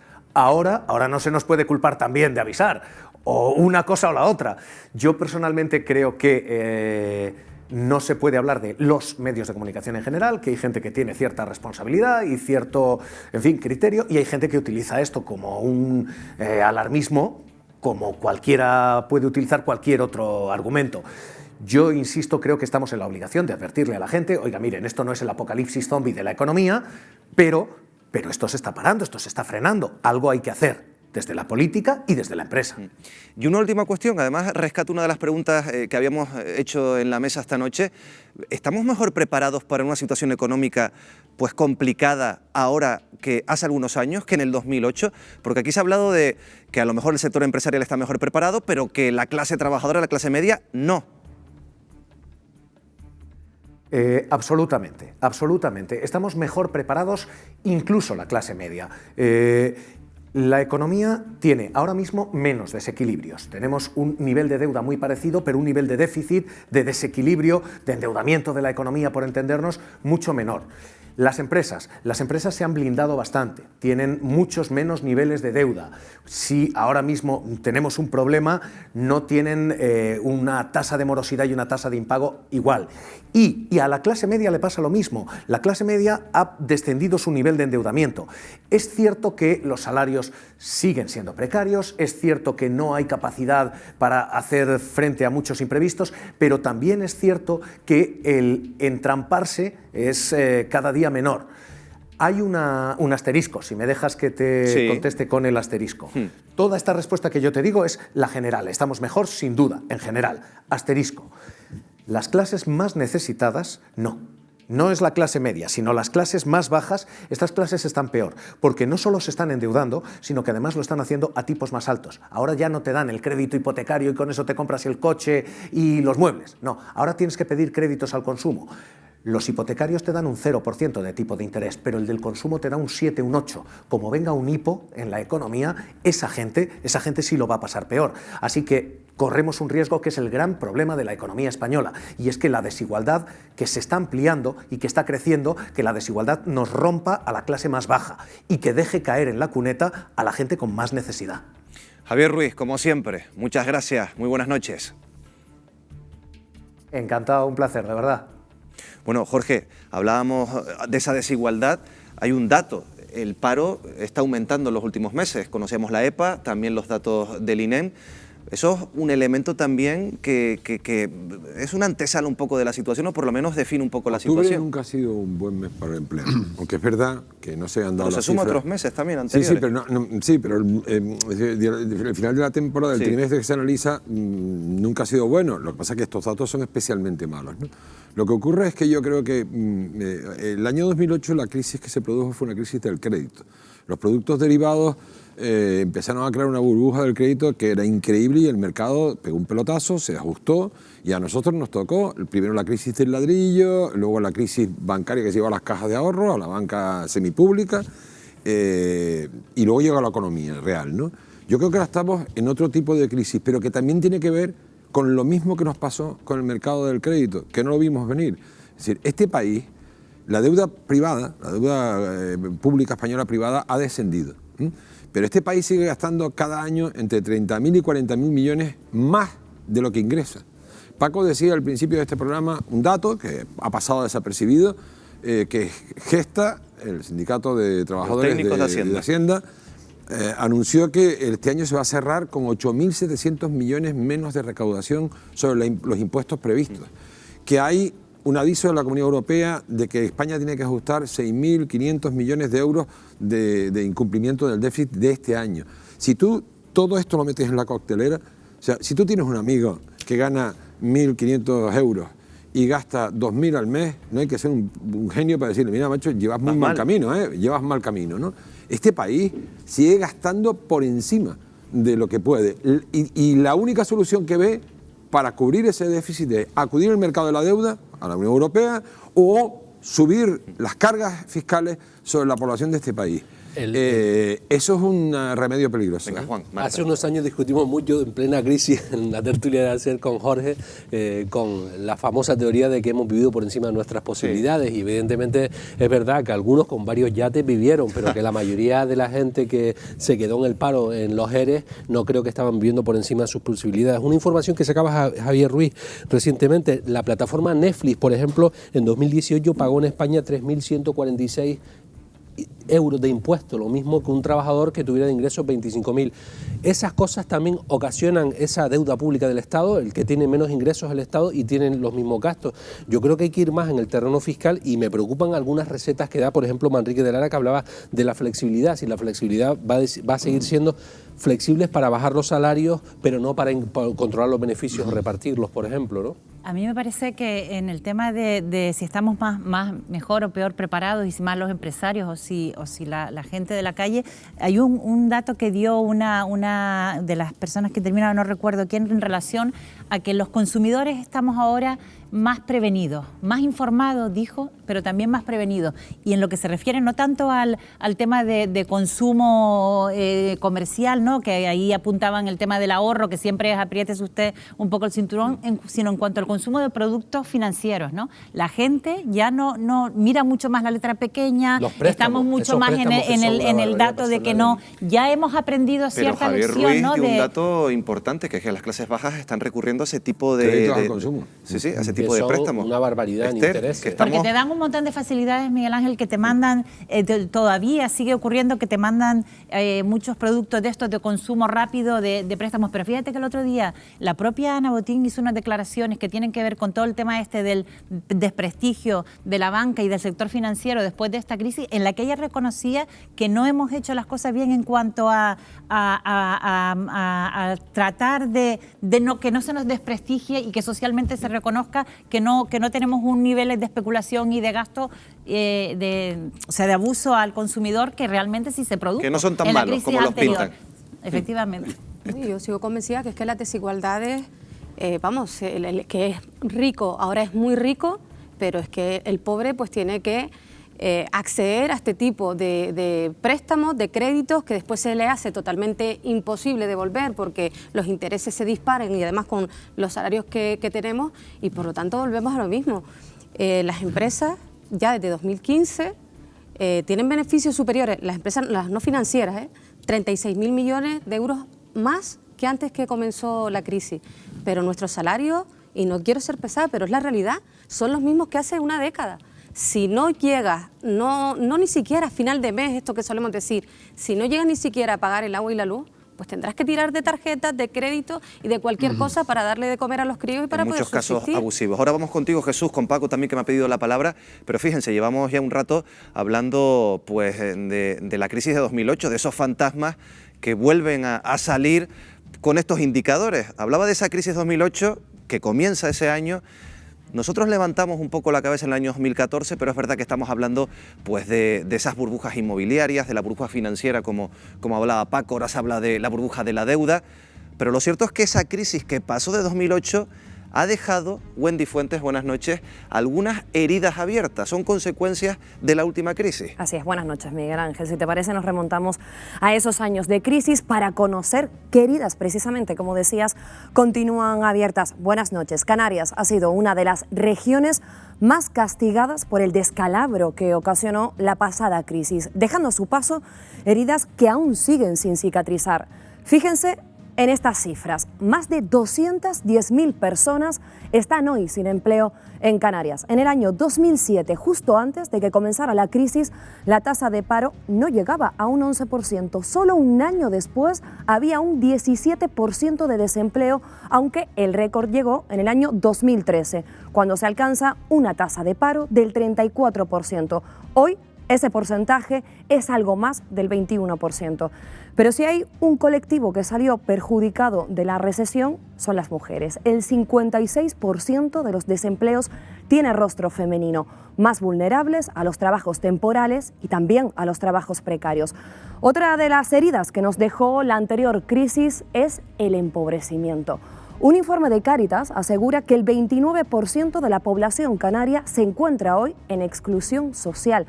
Y es que la crisis no ha afectado de forma igual a todas las clases sociales. La población con menos recursos se ha visto mermada en su renta en casi un 17%, mientras que la clase más pudiente aumentó la suya más de un 8%. También los jóvenes mantienen abiertas sus propias heridas. Muchos de ellos, muy formados, se vieron obligados a emigrar en busca de un futuro mejor. Solo en las islas, más de 37.000 mayores de 18 años marcharon para buscar una oportunidad de empleo en el extranjero. Estas son algunas de las heridas, como estamos hablando, Miguel Ángel, que aún siguen en nuestra sociedad, que aún siguen abiertas. Consecuencias de esa crisis. Paco, tú has hablado, y en muchas ocasiones, en el enfoque de la desigualdad. ¿Crees que ahora mismo, y como consecuencia de la crisis, de esos datos que daba Wendy, vivimos en un país y en una región más desigual que antes? Sí, las dos cosas son ciertas. Vivimos en una sociedad, en general, en el mundo occidental, más desigual que cuando existían los grandes compromisos sociales, fruto de las políticas socialdemócratas que fueron la clave del surgimiento y de la distribución de la riqueza en Europa. Vivimos en unas sociedades más machacadas por la desigualdad, por la diferencia. Pero no solamente en lo que se refiere al conjunto del mundo occidental, en España, en relación con el resto de Europa, ese dato es aún más intenso. Y en Canarias se podría decir que además pagamos las consecuencias de vivir en un territorio que tiene algunas condiciones muy negativas. Pero sí habría que hacer una reflexión, que es que pretender que las crisis económicas se resuelvan sin que se produzca un desajuste que perjudique a las mayorías, y especialmente a las mayorías más empobrecidas, es pensar en pajaritos preñados. El capitalismo ha sufrido 9 crisis históricas y en todas ellas, de todas ellas, se ha salido o bien con fenómenos de guerra, que es un fenómeno para, digamos, resolver las crisis de crecimiento, o bien por la vía de producir un empobrecimiento de los más pobres y un enriquecimiento de los más ricos. Es algo perfectamente conocido. ¿Por qué? Porque el que tiene recursos los utiliza en enriquecerse y el que no los tiene se endeuda. Y así es como ha funcionado siempre esto. Jesús, antes me pediste la palabra. Sí, estamos hablando mucho de desigualdad y de pobreza en España, y es curioso, ¿no? Porque el tema este de la pobreza ni siquiera figura, hoy por hoy hay una serie de objetivos de desarrollo sostenible que los está promoviendo la ONU, la Organización de Naciones Unidas. En España hay un plan, que es el Plan 2030, un plan estratégico. El objetivo número 1 es erradicar la pobreza a nivel mundial. Para la implantación de ese programa en España, el Gobierno de España, el actual Gobierno de España, considera que no es un objetivo en España erradicar la pobreza extrema, porque la considera erradicada. Estamos hablando de un 5% de la población que España vive por debajo del umbral de la pobreza extrema. Sí que es verdad que hay una gran clase media y hablamos de redistribución de riqueza. El problema es que la riqueza, para primero redistribuirla, previamente hay que crearla. Si nosotros lo que hacemos es establecer una presión fiscal elevada sobre aquellas personas o aquellos organismos o aquellas empresas, los autónomos, las pymes, que generan esa riqueza, al final destruyes el incentivo a crear riqueza. Entonces, ¿qué vamos a repartir? Ese es el problema. Estamos hablando de que hay 38.000, 39.000, 40.000, puede haber 100.000 millones que hayan aumentado las empresas. Al final, la mayoría de las cuentas que dan las empresas no te dan un 1% de beneficio anual neto, de lo que les queda realmente, digamos, quitando todos los ingresos y los gastos. La mayoría, el gasto más fuerte que hay en una empresa normalmente son los sueldos y salarios, que es lo que consume el gran gasto de las empresas, que es bueno porque todos participamos en el Ahora te desarrollo de la pregunto por los sueldos y salarios, Jorge. Vamos a ver, este dato con un tema interesante. La masa salarial, el excedente bruto empresarial en España batió un récord el año pasado. 509.000 millones de euros. Sin embargo, la masa salarial del conjunto de la sociedad española no ha recuperado todavía el nivel que tenía en el año 2008, en el nivel de precrisis, ¿no? Pero no lo ha recuperado porque, y ahí me apunto a lo que dices, porque las cargas fiscales, especialmente al consumo, han aumentado espectacularmente. El PP echó mano del bolsillo de los ciudadanos para salvar las cuentas públicas y cuando se suben impuestos luego nunca se bajan en la misma medida, ¿no? Es decir, el problema que tenemos es que este país necesita un ajuste, pero un ajuste también de quien mejor pasó la crisis y mejor la soportó. Yo creo que el Partido Popular llegó al gobierno en aquella época tormentosa con un gran programa que se llama el CORA, ¿no? El de la reforma de las administraciones autonómicas para hacerlas más eficientes, para hacer que el gasto público funcionara mejor. O sea, nos han reformado a todos, menos a ellos mismos, ¿no? Por cierto, 30 segundos nada más, por porque cierto, hablaba de los salarios. El que tiene 3 yates nunca vive por encima de sus posibilidades, ¿eh? Hablaba de los salarios. Vive sin problema. Vive sin problema. A nivel del mar. Al margen de yates. Hablaba de los salarios y los sueldos medios. En Canarias estamos por debajo de la media nacional. Aquí sí que hay dos Españas, norte y sur. ¿Cómo vencemos esa diferencia, Juan? Pues yo creo, pasa que en otras tertulias me ha dicho Paco Pomares enseguida que por qué tienen que ser aquí los empresarios canarios más rácanos. Pues yo creo que sí, lo son, quiero decir, porque frente a la visión esa de la Canarias mendicante, yo no sé las subvenciones a dónde van, si hay tantas subvenciones en Canarias, porque aquí las grandes empresas se instalan y aquí tipo Corte Inglés y otras grandes empresas, y en el sector turístico donde más beneficios tienen de España, quiero decir, aquí se mueve dinero, aquí se gana dinero. Canarias, hay pocos sitios en el mundo con 2 millones de habitantes que tengan 15 millones de visitantes, de turistas, ¿no? Entonces, quiero decir, dinero se mueve en Canarias más allá de las subvenciones que vengan de Europa, ¿no? Entonces, yo desde luego lo que creo es que si no se toman medidas y cambios fiscales que no vayan al consumo, sino que sean progresivos y que afecten a los que tienen más beneficios, no vamos a mejorar. Bueno, dejamos este por tema... alusiones no podría contestar una cosa. Venga, por alusiones 20 segundos. Yo es que creo que es absurdo plantearse que los empresarios canarios sean peores que otros. Los empresarios canarios tienen las mismas preocupaciones que tienen los demás. Y es cierto que en los últimos años se ha producido una mejoría de las condiciones empresariales. Han acumulado grasa para no volver a verse en una situación como la de 2008 y probablemente no se ha hecho la tarea en lo que se refiere a reparto de la riqueza. Pero en realidad el verdadero motivo por el cual en Canarias los sueldos son más bajos no tiene que ver con la racanería empresarial, tiene que ver que no tenemos un sector industrial, que no tenemos un sector productivo. Somos una sociedad absolutamente terciarizada y en las sociedades terciarizadas, en todas, los salarios son más bajos. Y la nuestra, tú lo has dicho, con 15 millones de visitantes y que vive fundamentalmente el turismo, es sobre todo una sociedad terciarizada. ¿Y los beneficios son más bajos de las grandes empresas? No, pero tú en sabes, las sociedades terciarizadas. Pero tú sabes igual que yo. Si no son más bajos los beneficios es que reparten pero menos. Tú sabes igual que yo que en Baleares, siendo una comunidad también insular. En Canarias, sí, pero ¿cuántos hoteles canarios hay en Baleares? ¿Cuántos hoteles canarios hay en Baleares? No lo sé. Ninguno. ¿Sabes cuántos hoteles de Baleares? Sí, pero hay hoteles canarios en Cuba. Probablemente el 30 o 40%. No tenemos una estructura empresarial propia en el sector turístico, eso nos ha viciado. Hay alguna responsabilidad. Vamos cerrando. La empezamos a tener ahora, pero no la hemos tenido nunca. Y además, en el tema de los salarios, yo no creo que tengamos una maldición bíblica en Canarias. No, bíblica no. ¿Sabes lo que tenemos? Excedente de mano de obra.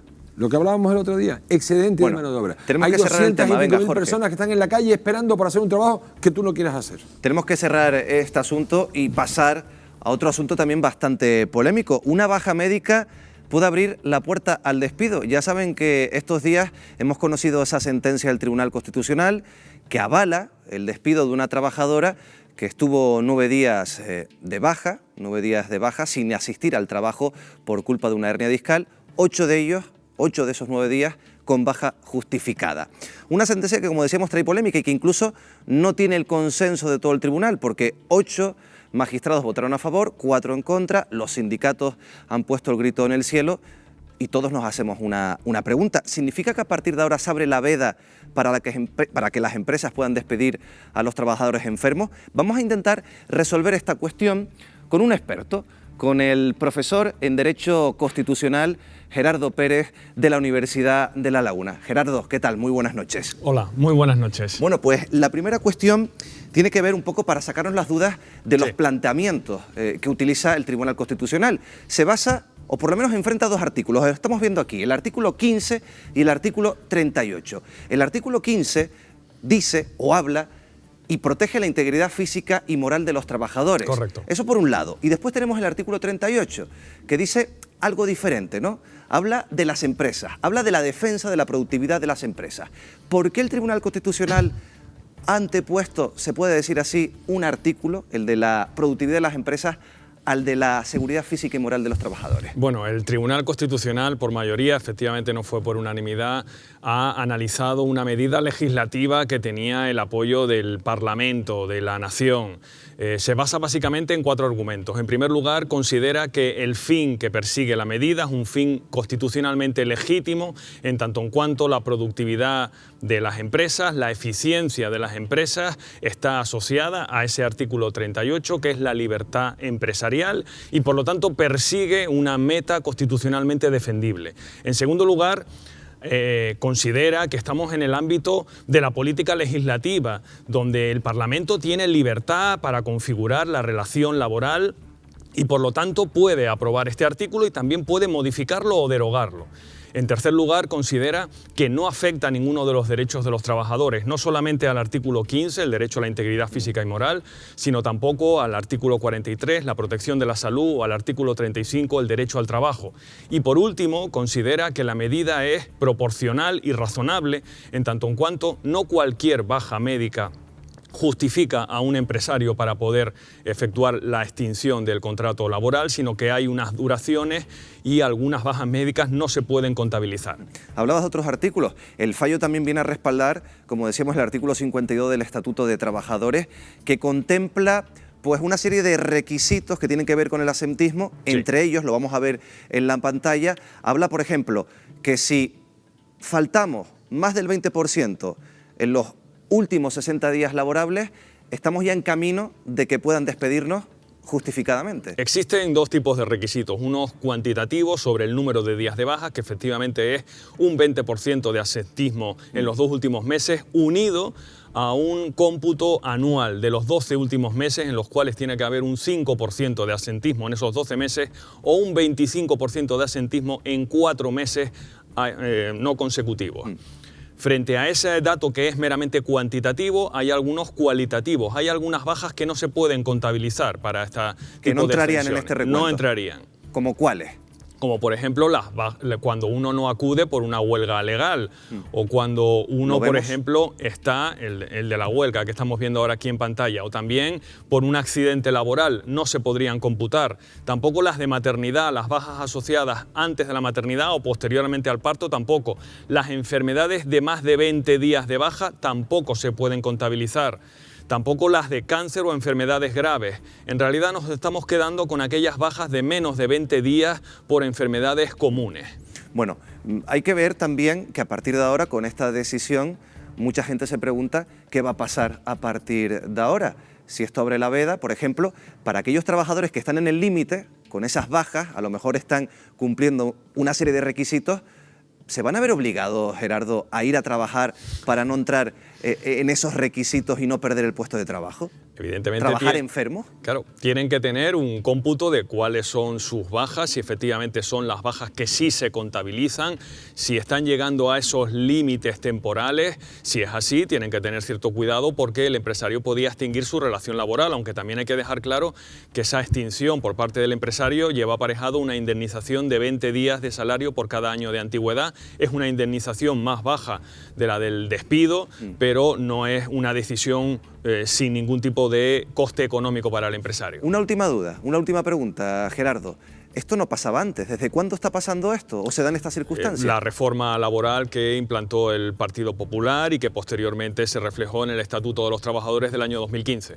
Muy bien, Gerardo Pérez, profesor, como decíamos, de Derecho Constitucional de la Universidad de La Laguna. Muchas gracias por estar esta noche con nosotros. Buenas noches. Bueno, ya han visto, hemos solucionado parte de esas dudas que teníamos respecto a la polémica, a esa sentencia polémica. Hoy precisamente conocíamos que han despedido a una trabajadora en Cataluña, pues acogiéndose a esta normativa. No sé qué opinan de este asunto. Empiezo por Esther, que me imagino que será bastante crítica con esta legislación, y tú abogarás por derogar la reforma laboral para que no pueda volver a pasar esto. A ver, desde Comisiones Obreras consideramos que esta sentencia es totalmente escandalosa, que pone y atenta a la salud del trabajador o de la trabajadora, o sea, prima más los beneficios empresariales que la salud de una persona, que pone en peligro de forma considerable a esa persona trabajadora que se va a incorporar estando enfermo o estando enferma porque tiene miedo y porque sabe que va a peligrar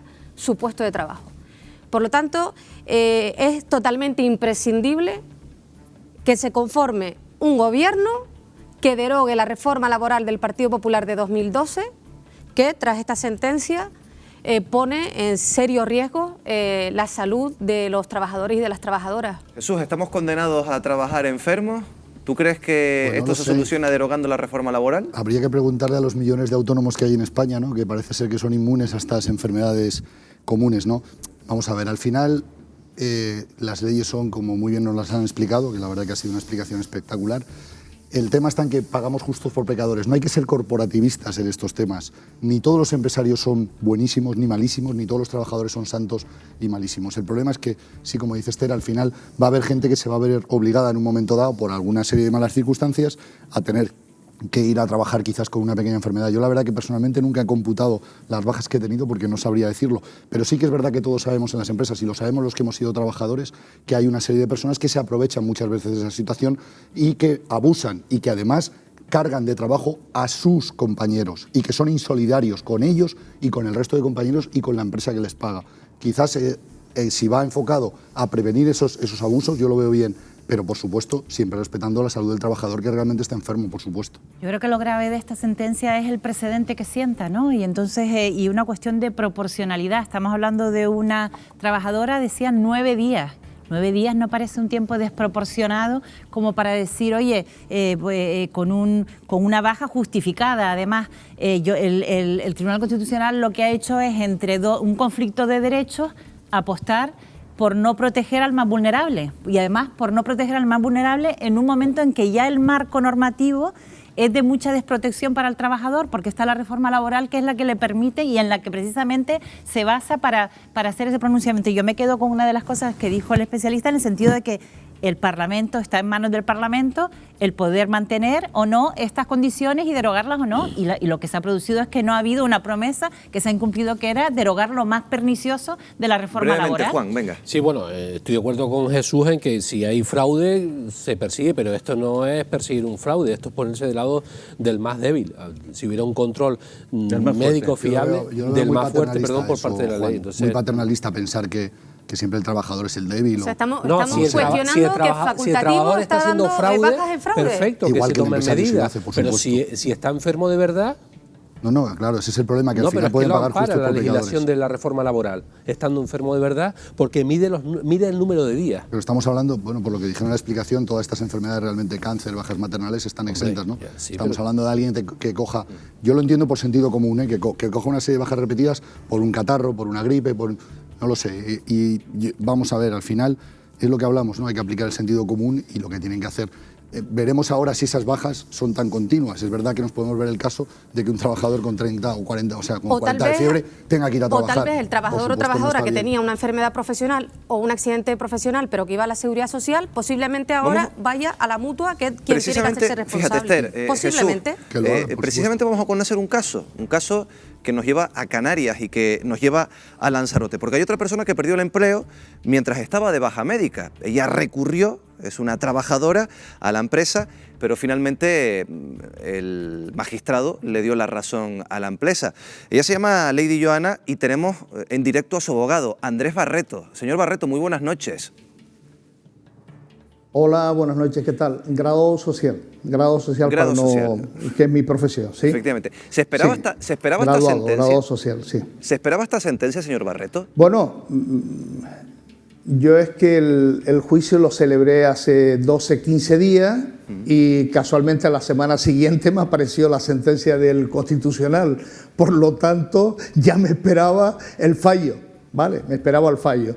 Lo que pasa es que, un poco por lo que está escuchando de los compañeros y compañeras que están acompañándole a usted, hay situaciones que no son comprensibles. Vamos a ver, aquí ha habido una modificación importantísima del Estatuto de los Trabajadores, el artículo 52, de la reforma que hizo el PSOE en el año 2010, que efectivamente modificó este artículo, pero para bien de que se produjera el despido objetivo, el efecto no era individualizado, sino era colectivo. O sea, tenía que haber como condición que el total de la plantilla del centro de trabajo supere el 2,5 de asentismo en el mismo periodo. Vino en la reforma del 2012 el Partido Popular, que efectivamente hizo un cambio y lo individualizó. Mire, un ejemplo claro de la barbarie de esta normativa. Mi cliente llevaba 10 años trabajando en la empresa, en una gran superficie, en un supermercado, ¿vale?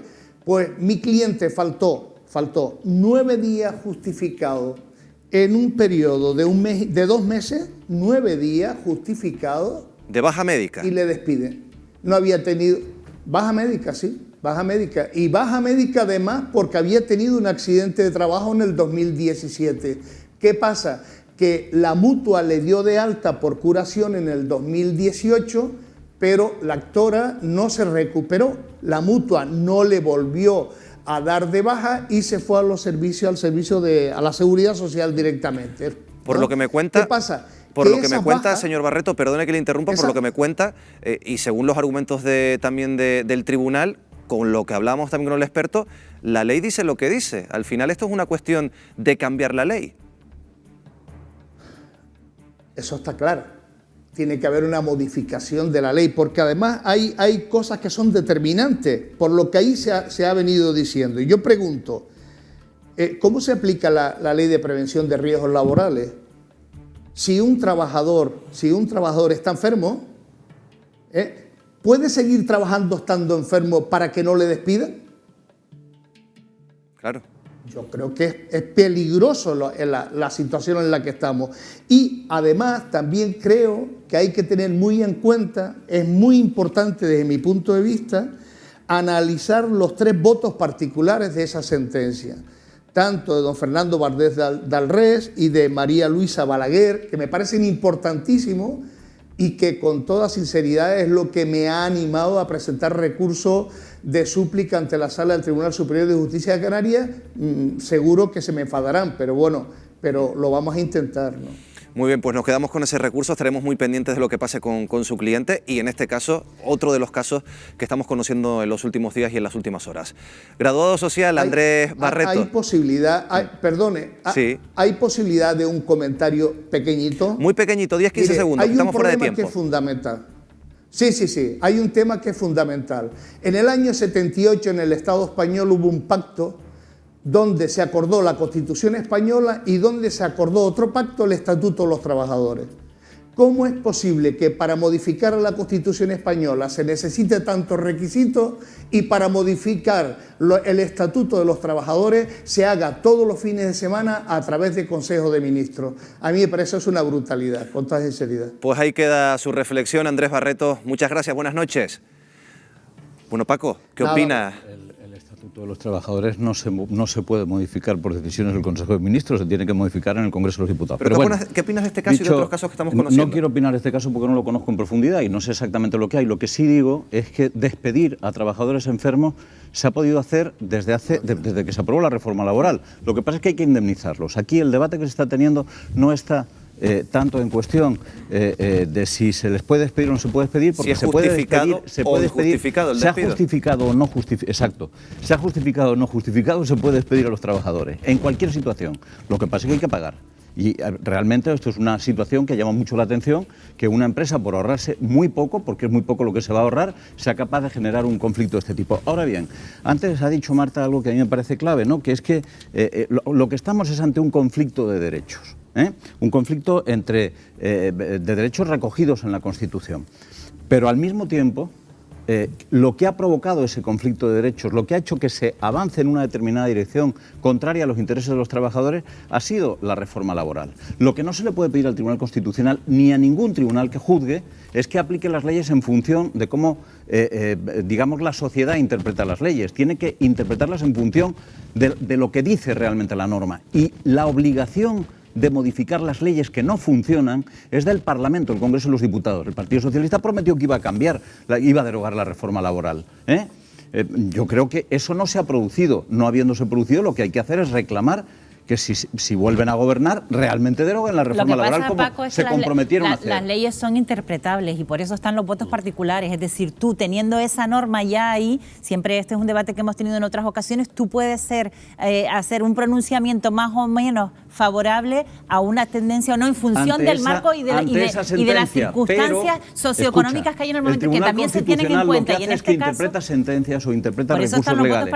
En este caso concreto, si se hubiera producido eso, lo que habría ocurrido es que el Tribunal Constitucional de facto habría anulado la reforma laboral.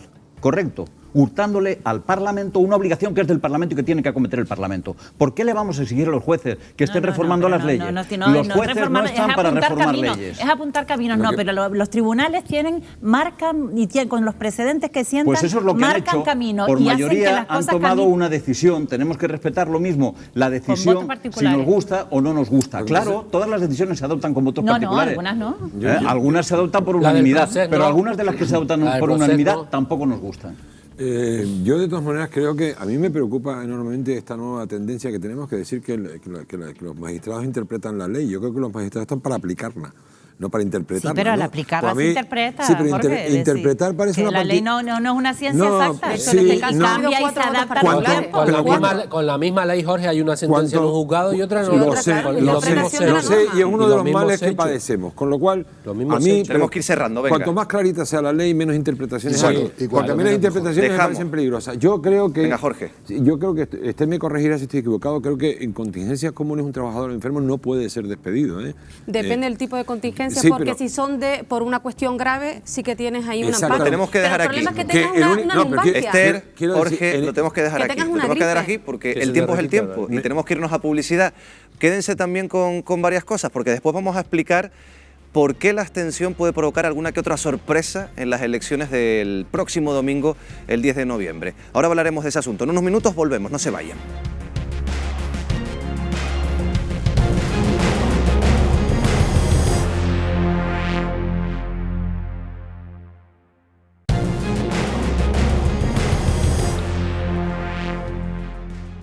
Bueno, ya lo saben, el temido día D para los partidos políticos está a la vuelta de la esquina. Tenemos elecciones este domingo, el 10 de noviembre.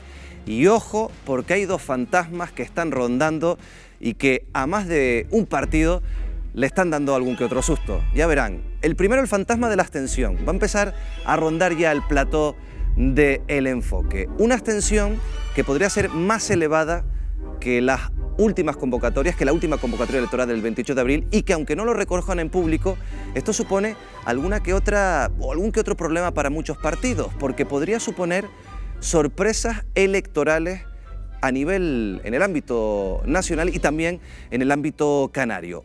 Primer fantasma, fantasma de la abstención. Y el segundo fantasma que va a entrar con nosotros es el fantasma de la indecisión. Miles de españoles todavía no han decidido a quién votar en las próximas elecciones y otros tantos han decidido no votar.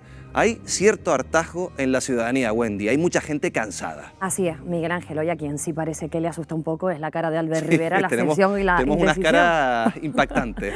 Lo cierto es que los españoles nos volvemos otra vez a enfrentar a unas cuartas elecciones generales en menos de 4 años. Oye, Miguel Ángel, el tanto ir a las urnas, pues a los ciudadanos les cansa un poco.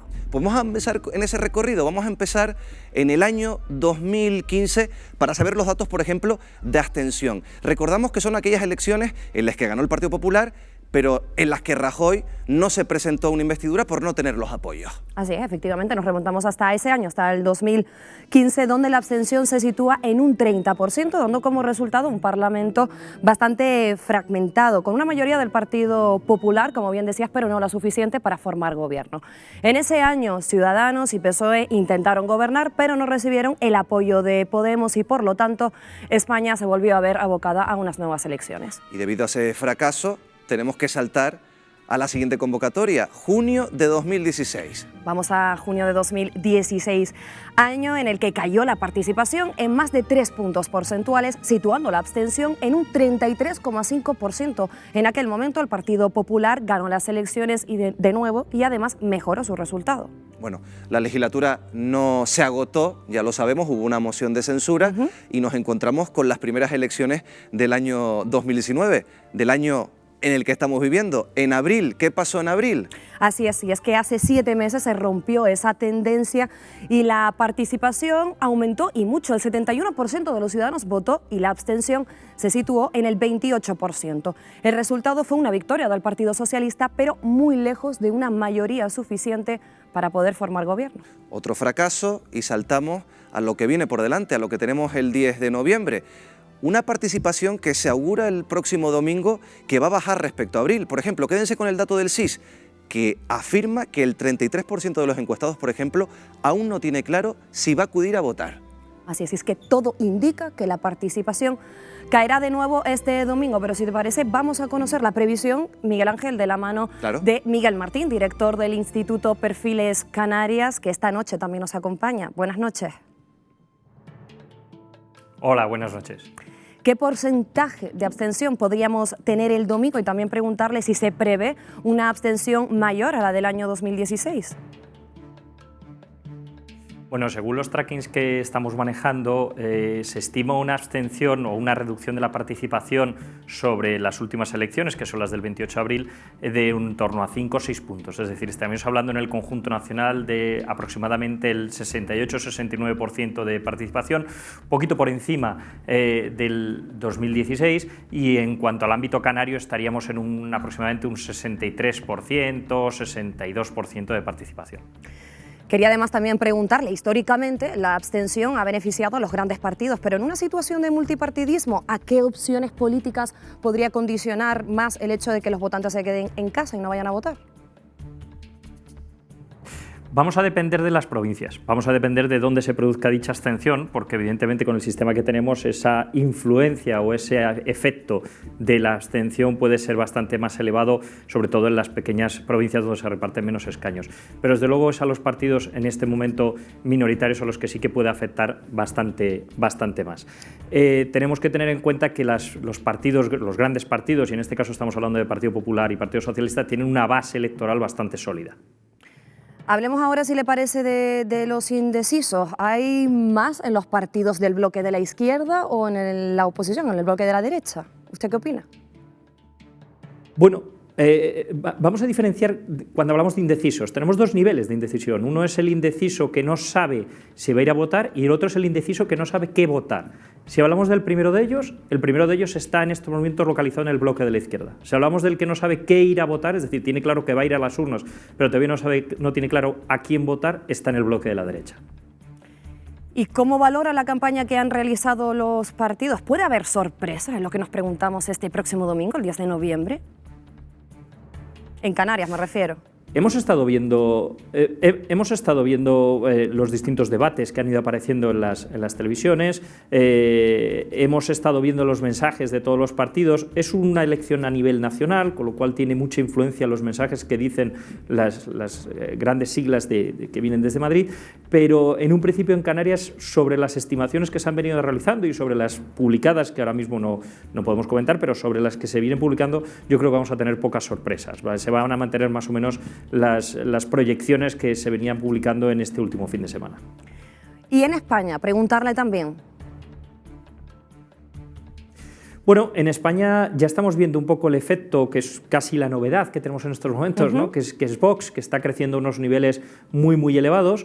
Sí es verdad que probablemente tenga una sobreestimación de voto, como de hecho ya le sucedió en su momento en las elecciones anteriores, donde el CIS le llegaba a dar en torno a un 12% de los votos, un 11,9%, y finalmente se quedó un 10,26%. En estos momentos, probablemente, aunque tiene crecimiento, sobre la estimación que están realizando la mayoría de los sondeos, si se queda un pelín por debajo por esa sobreestimación que aparentemente tiene Vox. Sí es cierto que en el caso de Vox tenemos un problema, y es que no tenemos un histórico lo suficientemente relevante como para poder hacer una modelización correcta de esta formación. Muchas gracias por atendernos esta noche. Miguel Martín, director de Institutos Perfiles Canarias. Gracias por estar con nosotros. Y bueno, Miguel Ángel, estos son los titulares con los que nos quedamos. En Canarias no hay tanta sorpresa, pero... Bueno, pues vamos a coger esos titulares y trasladarlos a la mesa. Si se cumplen las previsiones de abstención, Jesús, empiezo por ti, ¿a quién favorece? Bueno, lo estaban diciendo, ¿no? Dependiendo de quién o lo que van a votar. Yo creo que estamos realmente, cuando hablan de las encuestas, yo creo que hay una componente emocional, ¿no? A ti cuando te preguntan una encuesta, tú respondes emocionalmente. Cuando vas a votar hay una reflexión, ¿no? Eso al final lo que hace es que te vayas quizás a las posiciones más intermedias en el bloque de la izquierda, el PSOE, en el bloque de la derecha, el PP. No sé, realmente... hoy lo estábamos comentando con algunos compañeros y no está la cosa ni para jugarse una cena ni para jugarse absolutamente nada, ¿no? Está muy complicado. No hables de apostar comidas y cenas. Jorge, no. hablando de apuestas... pienso apostar. Hablando de apuestas, hablaba Jesús y hablamos con Jesús de la abstención. Es cierto que hace un mes hablábamos y escuchábamos decir vamos a tener un récord en la abstención en este país, pero últimamente... está cambiando ese discurso, a lo mejor se moviliza el electorado. Es la ley de Murphy, ¿no? Hay cosas incluso peores, ¿no? Si de algo puede ir a peor, va peor. Vamos a ver, yo creo que en las pasadas elecciones vimos como alguien utilizó lo de viene el lobo, ¿no? De manera, iba a decir torticera, de manera inteligente, ¿no? Para asustar con el miedo a la derecha. El lobo ya vino, ¿eh? Esta vez viene el lobo, lo llamaron y viene. Yo creo que la abstención va a subir. Pese a todo el esfuerzo que se está haciendo para movilizar a la gente, decirle que hay que ir a votar, etcétera. Hay gente que está muy cabreada porque dice, a mí me llamaron hace 6 meses, me preguntaron mi opinión, la di y no he cambiado de opinión. O sea, que se pongan de acuerdo ellos, que no me la pidan a mí otra vez. Creo que es una actitud bastante coherente la que tienen los ciudadanos y responde a una actitud bastante incoherente de los partidos políticos que no han sido capaces de ponerse de acuerdo y de hacer su trabajo, que para eso están. Jorge hablaba del lobo. Muchos están dando pues, unas cifras a Vox, a la ultraderecha, pues, superiores a las últimas elecciones del 28 de abril. ¿Creen que ese voto, esas encuestas, como bien decía Miguel Martín, a lo mejor están un poquito infladas? ¿O va a subir la intención de voto de la formación de Santiago Abascal? Marta, Juan. Bueno, yo creo que las circunstancias cuando se decidió convocar otra vez las elecciones, había pasado después las elecciones municipales, el PSOE había salido muy reforzado, parecía que todo apuntaba a que llegaba con mucha fuerza para poder afrontarlas con cierto músculo, pero sin embargo tenemos Cataluña, hemos tenido la economía con el enfriamiento que hay, etcétera, etcétera, y la exhumación de Franco. Yo creo que todos esos componentes son los que le están dando un poquito de fuelle a un partido como Vox, ¿no? Yo recuerdo también que en las anteriores elecciones, efectivamente, como recordaba antes el especialista se le daba muchos más. Se le daba muchísimos más y hay que ver realmente cuánto va a ser la la posibilidad que tiene de crecer. Yo creo que algo va a crecer y sobre todo porque tenemos un partido como Ciudadanos que ocupa parte de ese espacio que está en horas bajas, ¿no? Como curiosidad, en el mercado de fruta de Andorra sigue cotizando las frutas verdes, vamos a dejarlo así. Sí, yo creo que no va a doblar como pronostican algunos. Creo que sí recogerá algo de la bajada de Ciudadanos, igual que el PP también recogerá, y que ha influido Cataluña sí, y lo de Franco puede influir, pero más en que suba la abstención, la desilusión de la izquierda. La izquierda estaba más ilusionada, más movilizada tras la manifestación de Colón que en abril que ahora, y creo que eso se va a notar y va a dejar de votar una parte de la izquierda. Y un dato, tú apuntaste 2 fantasmas, yo vi el debate del lunes en Madrid y vi más fantasmas, pero bueno. Claro, yo estoy hablando de fantasmas generales, otra cosa es que tú veas fantasmas entre los candidatos. Esa es una cosa ya particular de Juan. Paco, el 28 de abril, Vox, y siguiendo con la temática, no consiguió representantes en Canarias. Aunque Miguel Martín dice que a lo mejor aquí se van a mantener más o menos los resultados, pero hay muchas encuestas que sí hablan de representantes por la provincia de Las Palmas. Sí, se da casi seguro el de Las Palmas y probable el de la provincia de Santa Cruz de Tenerife. De todas formas, no deberíamos de hablar de sondeos porque parece que no está... ¿no? Los últimos sondeos. Bueno, pero en cualquier caso, los sondeos son pronósticos, faltan 4 días, vamos a ver pronto lo que va a ocurrir. Yo creo que suceda lo que suceda en las próximas elecciones, lo que vamos a percibir es un mayor fraccionamiento de la sociedad española, un mayor frentismo, una mayor división entre izquierdas y derechas, pero no creo que se vayan a producir grandes modificaciones en lo que se refiere al peso de las izquierdas y al peso de las derechas en su conjunto. Yo creo que, al contrario de lo que dijo el CIS, que le daba un 13% más de voto a la izquierda que en las anteriores elecciones, lo que va a suceder en estos momentos es que se van a aproximar las diferencias, que eran favorables a la izquierda, levemente favorables a la izquierda, se van a aproximar aún más, y que muy probablemente se va a hundir Ciudadanos, va a sacar un resultado básicamente penoso, va a subir Vox, y el Partido Popular, que se pensaba que iba a tener un mejor resultado, no lo va a tener tan bueno como se suponía. Pero bueno, en cuanto al PSOE, la bajó apuesta tanto que hizo, que algo subirá, porque es que ha bajado de forma histórica el PP, ¿no? Sí, claro que va a subir. En cuanto al PSOE, que lanzó estas elecciones con el convencimiento de que las cosas le iban a salir mejor, yo creo que antes estaba hablando Jorge Betancourt de vírgenes.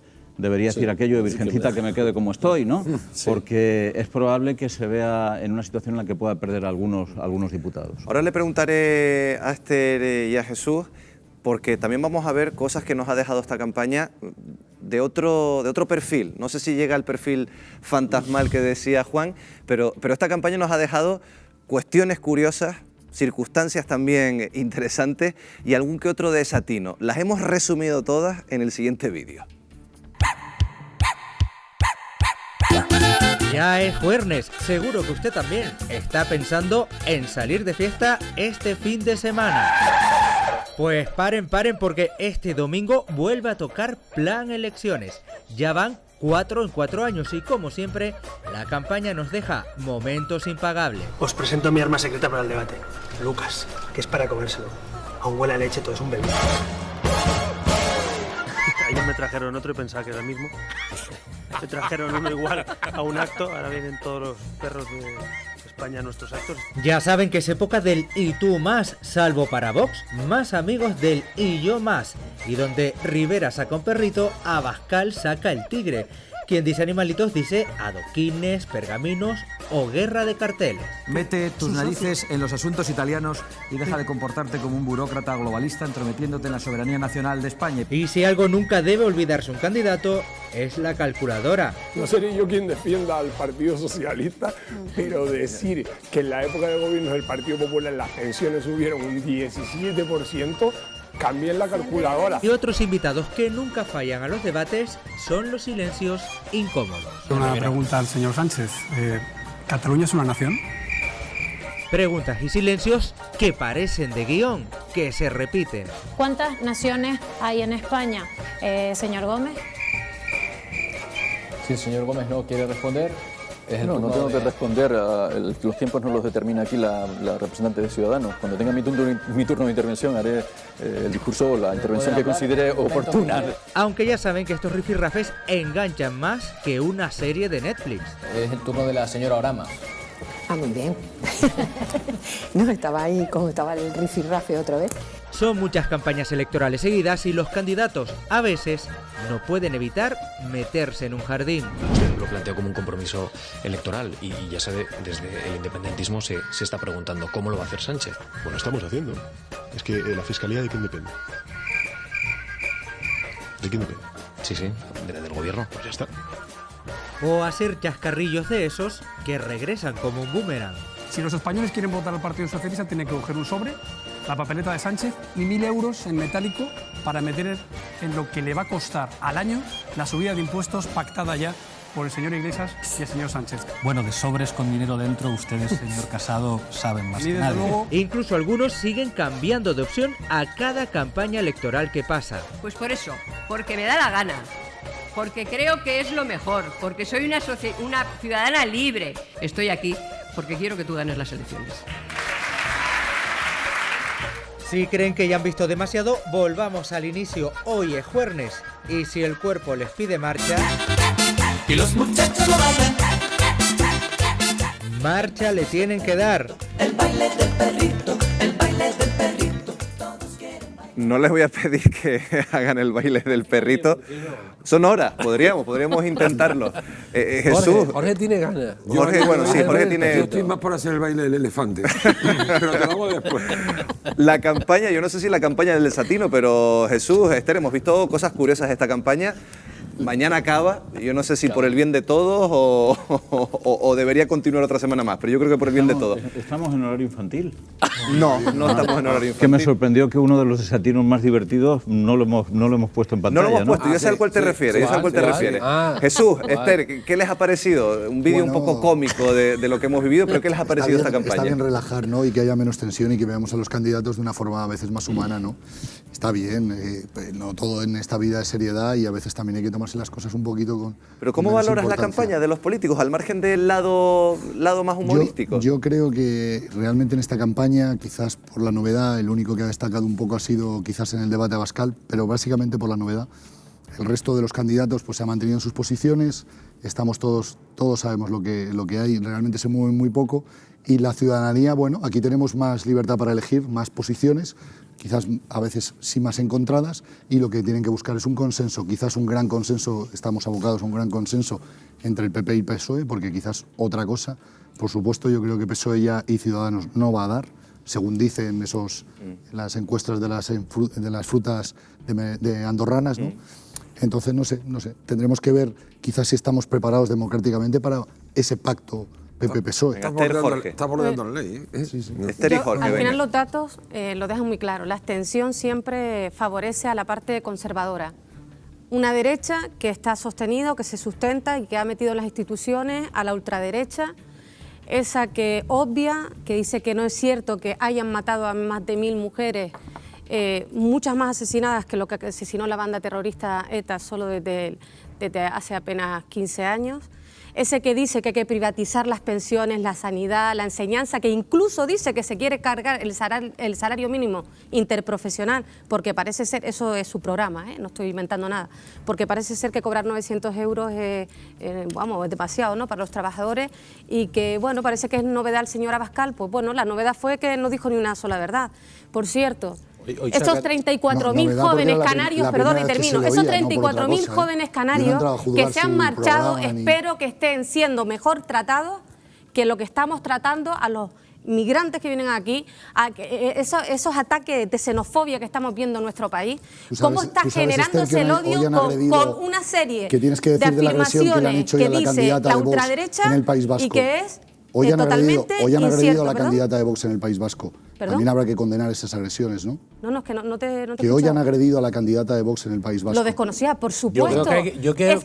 Sí, pero todo, hay que condenar todas las agresiones. Por cierto, el mismo día que Vox, que está en fiscalía por decir que un acto vándalo, la verdad que no sé si ha sido otra violación en grupo, esa violencia que sufrimos las mujeres y que Vox niega y que dice que no existe, que le echó la culpa a unos magrebíes y han sido españoles.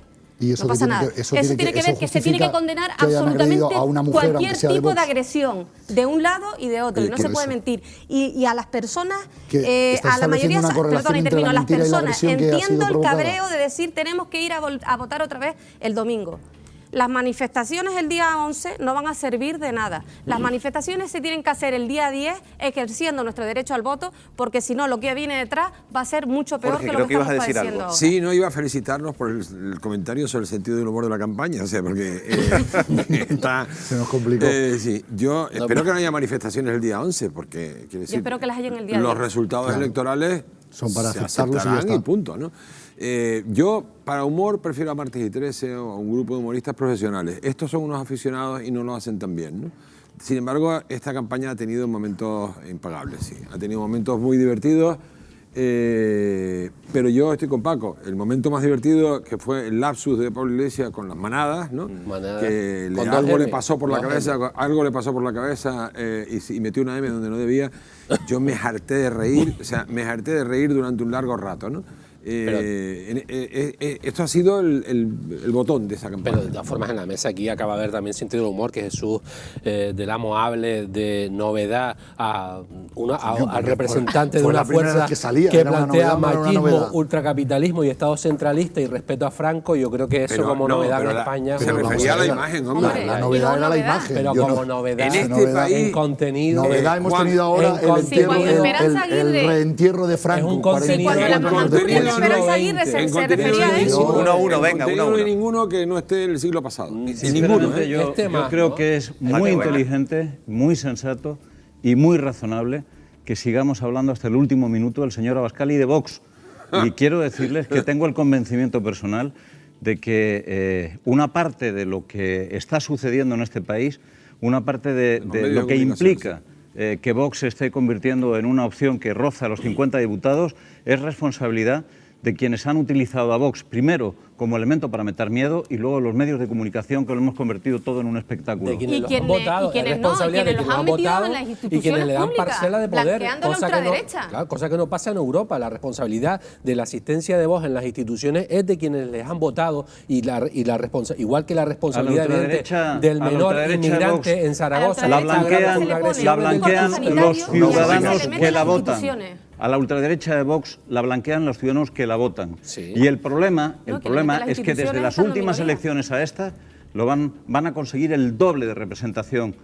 Y eso es un drama. Dependerá de las personas no, que vayan a votar o no. Yo creo que cuanto más hablemos de Vox, más nos vamos a encontrar con esta situación. Pues cambiamos de tema y vamos a cerrar con 20 segundos. Y les voy a pedir una porra electoral. No nos vamos a jugar nada, no te preocupes, Jorge.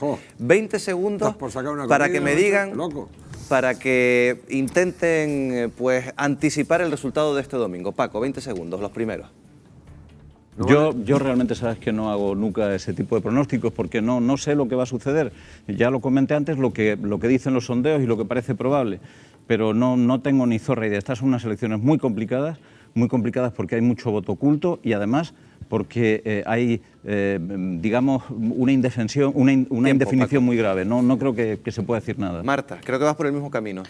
No, yo lo que te diría es que yo creo que la derecha no va a sumar, la izquierda sumaría de nuevo con los independentistas y que Sánchez ahora mismo está jugando a esas dos pasas, a tener la posibilidad de pactar con uno con otro y que va a ser el mal menor el que salga de este resultado final. Jorge. Las rosas están rezando por quedarse como están. Los charranes van a subir mucho menos de lo que piensan. Los patriotas van a dar un pedazo de susto importante porque van a subir mucho. El amigo de la coleta se va a llevar un pequeño correctivo, justo al desgaste que ha tenido. Los naranjitos se van a convertir en limones y va a haber 1 o 2 plátanos. Bueno, Juan. Yo coincido con el primer pronóstico que hizo Paco antes de que se lo preguntara, que es un rebelde. No se lo preguntaste y lo hizo antes. Ya me di cuenta. Que se acercaba, del bloque de izquierda-derecha se va a acercar por la bajada ligera de la izquierda y la subida un poco de la derecha. Y en Canarias tengo la impresión de que el PSOE es el que crecerá, se mantendrá el PP. Ciudadanos desaparecen los 2 diputados, Coalición Canaria repite, pero repartiendo en las 2 provincias 1 y 1. Y Vox se queda en la puerta y espero que no pase. Estás haciendo trampas porque eso no es un pronóstico, eso es un análisis. Yo lo que dije es que porras no me salen. Churros Jesús, a lo mejor. Venga, yo rápido. 20 segundos. Me vuelven a poner 20 segundos. Yo creo que va a ganar el PSOE, obviamente, seguido el PP, probablemente Podemos, y luego ya, no sé si Vox o Ciudadanos, pero no creo que Vox dé el sorpaso, ni muchísimo menos. Esther. Pues yo creo que si las personas que defendemos la sanidad y la enseñanza pública y mejorar las condiciones laborales, derogando la reforma del Partido Popular, vamos a votar, vamos a tener un gobierno progresista y un gobierno que sea estable, y para eso necesitamos que la ciudadanía ejerza su derecho al voto. Bueno, pues comprobaremos... Eso es un deseo. Eso no es un pronóstico, eso es pedir el voto. Bueno, cada uno aprovecha, cada uno aprovecha sus 20 segundos como quiera. Cada uno aprovecha sus 20 segundos como quiere. Lo bueno de esto es que el próximo jueves podremos chequear lo que dijeron Y además sin adoquín. y si se aciertan a la realidad o no de lo que pase este domingo. Nosotros lo dejamos por hoy y, como les decía, volvemos el próximo jueves en Televisión Canaria a las 9:30 aquí con El Enfoque. Muy buenas noches.